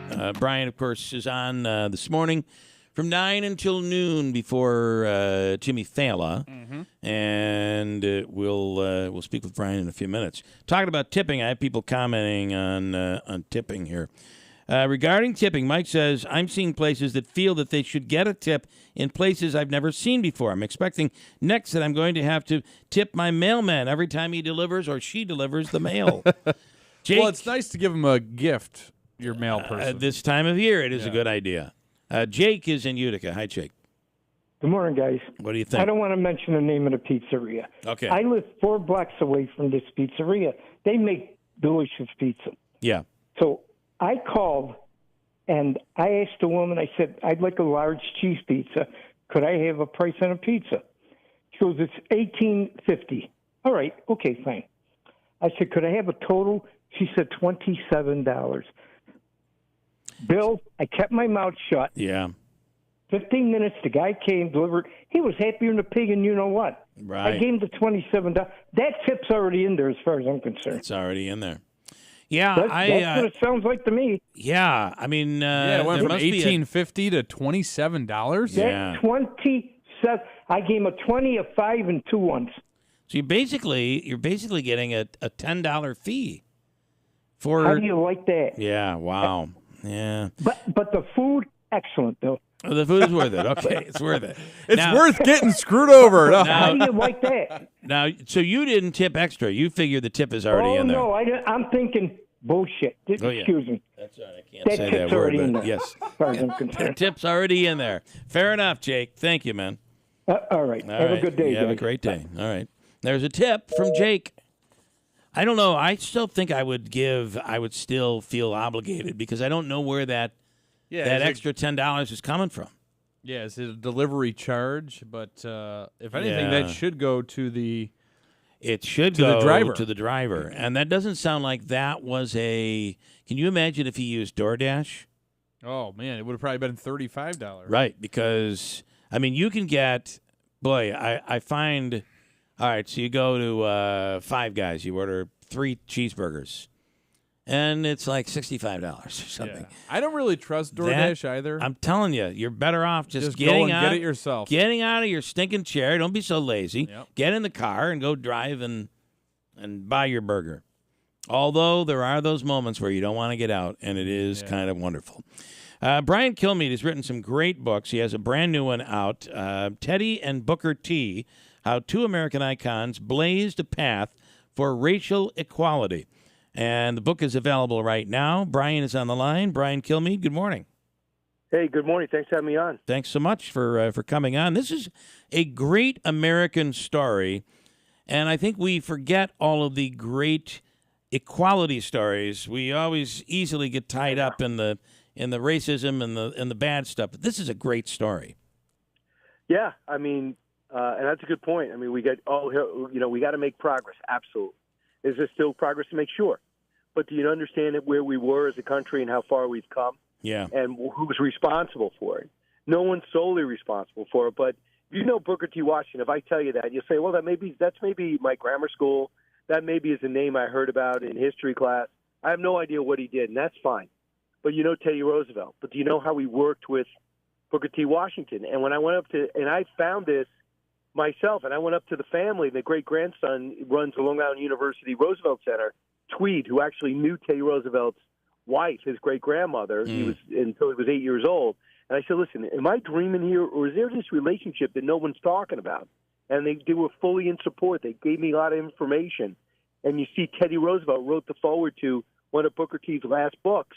And you see how he was a member of the Tuskegee Board in Alabama. And I go, man, let's tell this story in parallel. Yeah. And then as it came together.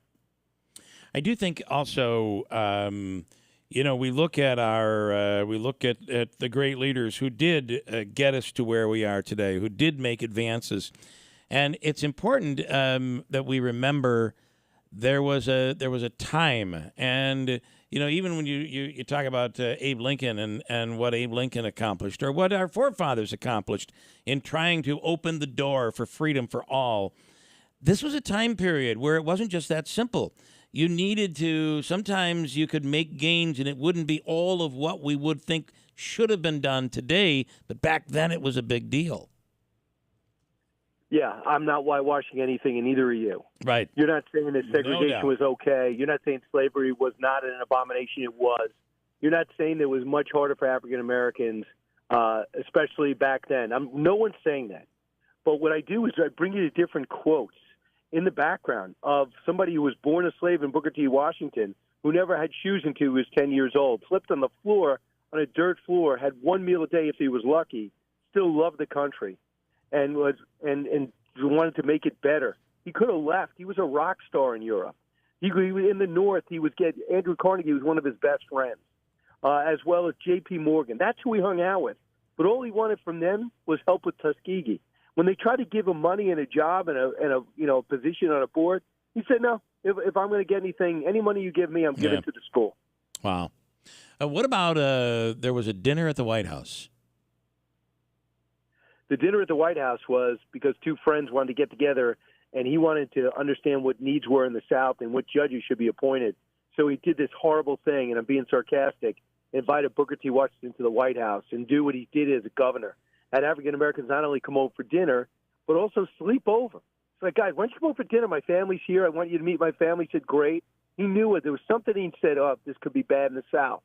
Sure enough, someone checks the guest book, sees Booker T. Washington at dinner, publishes in a story, horrible headlines rage. Both men pay a political price, but they didn't back off their relationship. They just were smarter about how they did it with them in America at that time. So I just think that, again, they were shocked. Then they just said, instead of being upset, they said, what is possible now? What is possible? Not saying, well, why is America so racially divided? Why would people don't want to let go of slavery? What do we do about this? They said, well, now if you're going to come over, make it 11 or 4. Let's not eat together, 4 months. Let's go out and, give me the best names of judges and postmasters. Mm-hmm. Wow. And then finally, I like how you call on this and what I think will accomplish here. Your call to action for modern-day readers. What do you want people to take away? I just want people to understand and get a perspective on how far we've come and how many great people looked at segregation, looked at racist practices, and didn't hate. They just made it better. They didn't block bridges. They didn't march. I'm not saying anything's necessarily wrong with that. Sometimes that's one method. All he did was take action. He said there's a victim mentality, and you might say to yourself, well, it is unfair. Well, how do you make it better? And that's all I say to people in life. How do you make it better? Yeah. Booker T. Washington said it was the greatest country. He thought there was no end to possibility, and that was the segregated South.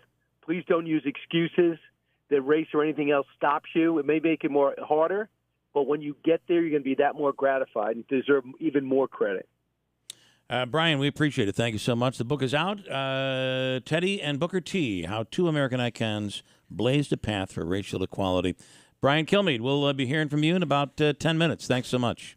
Yes, you will. Thanks. All right. Have a great day. Brian Kilmeade is on, of course, at about 9:06 here on WIBX. All right, I'll wrap it up. I've got 10 minutes to jam in a whole bunch of stuff that I have just been holding on to this morning. There's a lot to get to. Want to talk about tipping? How do you tip? Feel free, 315-736-0186. We have comments as well. And hold on. We'll get right back at WIBX. Wednesday, the final GOP debate of the year is on News Nation, America's fastest-growing cable news network. SiriusXM's Megyn Kelly, News Nation's Elizabeth Vargas, and the Washington Free Beacon's Eliana Johnson moderate a live primetime event from the University of Alabama as the candidates make their case to America on the only network for all America, the News Nation Republican Primary Debate. Live Wednesday, 8 Eastern. To find News Nation on your TV, go to joinnn.com. This holiday season, Capital One reminds you to give yourself the gift of 1.5% cash back with the Capital One Quicksilver Card. Can I earn 1.5% cash back on birds? Birds? What if you sent your true love 2 turtle doves plus a partridge in a pear tree? Sure, but why would anyone want that? The song was very convincing. Earn 1.5% cash back on all your holiday purchases with the Capital One Quicksilver Card. What's in your wallet? Terms apply. See CapitalOne.com for details. Did you know you can get your prescriptions for less at your local pharmacy? You can with GoodRx. It's the free app that can save you money on your medications. Just search for your prescription, choose the pharmacy and the price that works best for you, and then show your GoodRx coupon to your pharmacist at the drop-off counter. GoodRx works at over 70,000 pharmacies, including Walmart, Rite Aid, and Walgreens, and it works whether you have insurance or not. It's easy to save. Next time you drop off your prescription, check GoodRx. To start saving today, go to GoodRx.com. GoodRx is not insurance. Brace yourself for the ultimate holiday deal with Consumer Cellular. Snag an incredible 50% off the Iris Flip when you buy before December 17th, making it only $34.50. The Iris Flip is all the phone and camera you need with a user-friendly design, the perfect flip phone companion. Plus, you'll get nationwide coverage and always free activation. Score 50% off when you use promo code RADIO50. Head over to consumercellular.com and use promo code RADIO50 during checkout to score this deal. WIBX 950 and 106.9 FM. This is Keeler. All right, much to get to. A couple comments. Let's see. Paul Buckley this morning. All those shows are scripted. He was probably reading her cue cards. I don't know what he's talking about. Was that the Golden Bachelor? Oh, that's interesting, Paul. That's interesting.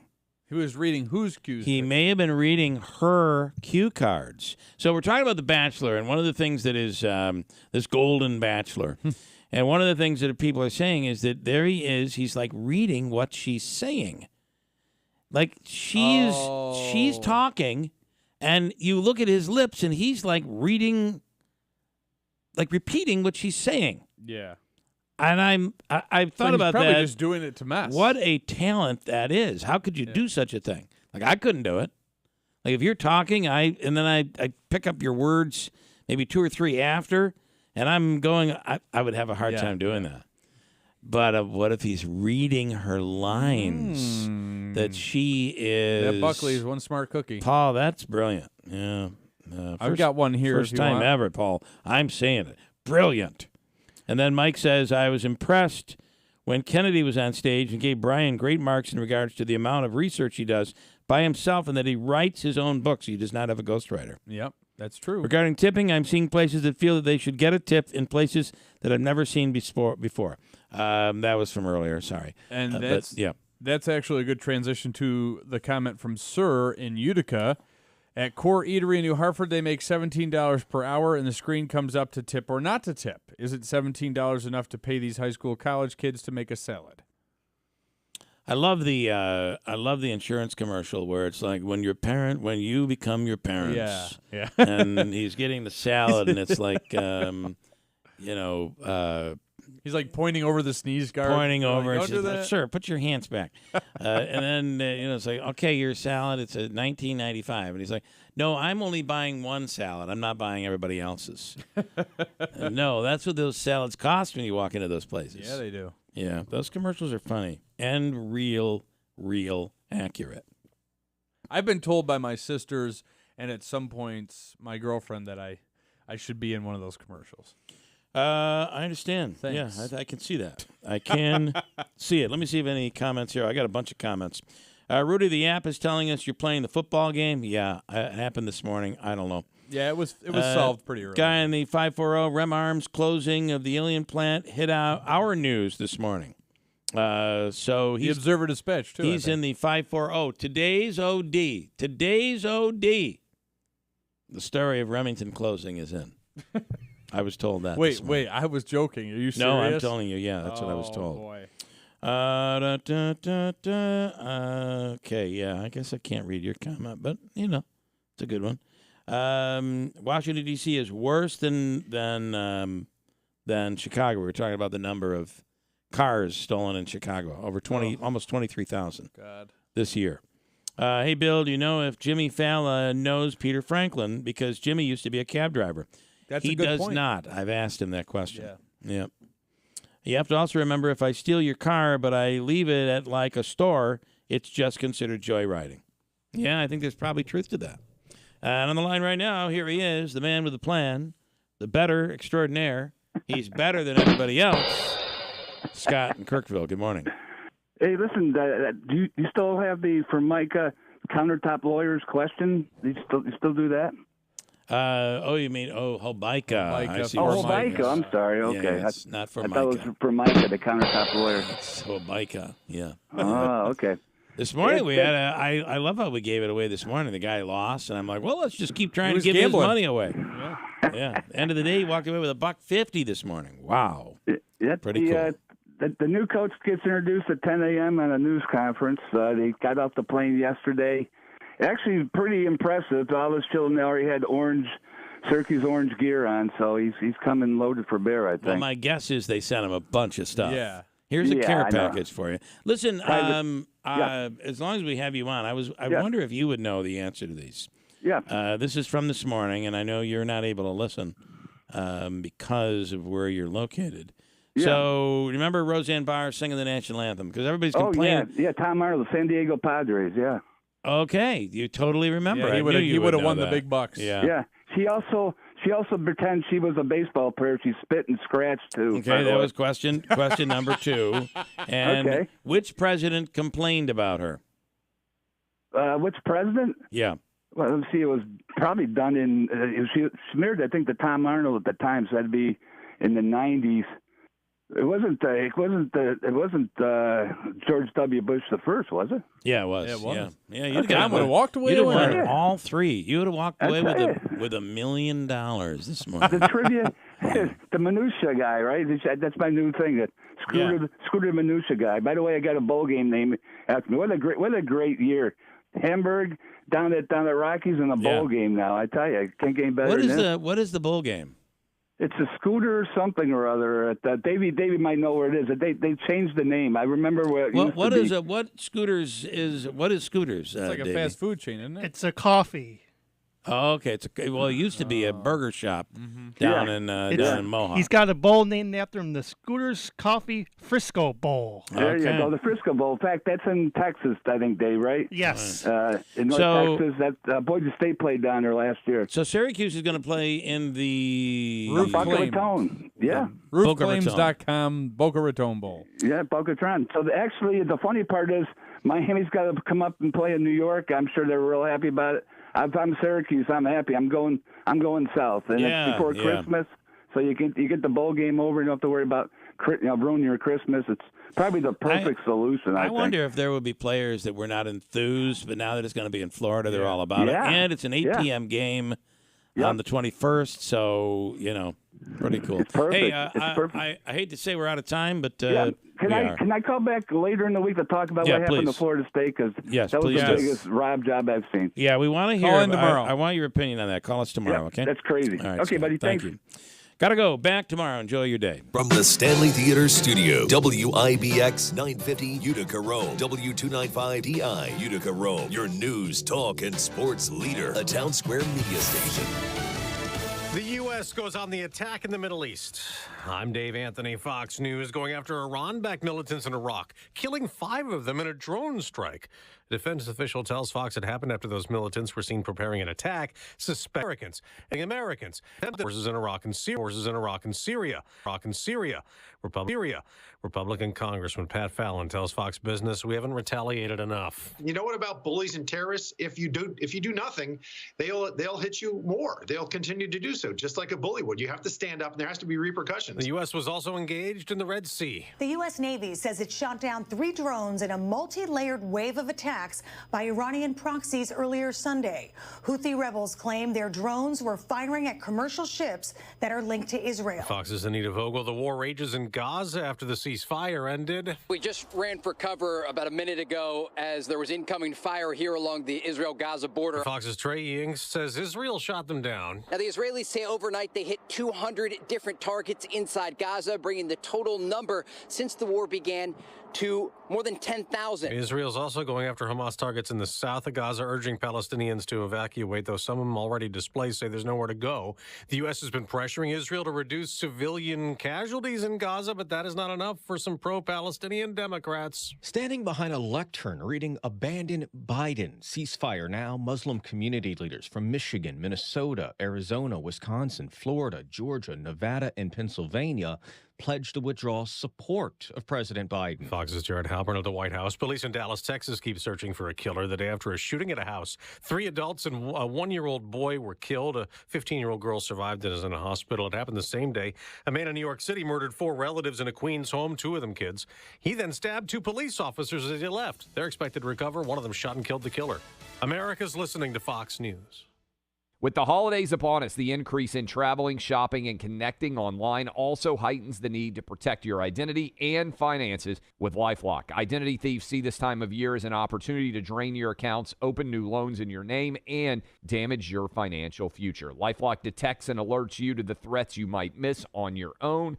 Don't let the busy holiday season catch you off guard. Save up to 25% off your first year with promo code CLAY. LifeLock.com, promo code CLAY. The Tunnel to Towers Foundation delivers on its promise to do good and never forget the sacrifices of America's greatest heroes. Heroes who risk their lives for our communities and our country. Heroes like United States Marine Corps Captain and pilot John Jeremy Sachs. He sustained fatal injuries when his military aircraft crashed during training. Tunnel to Towers provided his wife and 2 daughters with a mortgage-free home. Join Tunnel to Towers on its mission to do good in their honor. Donate $11 a month at T2T.org.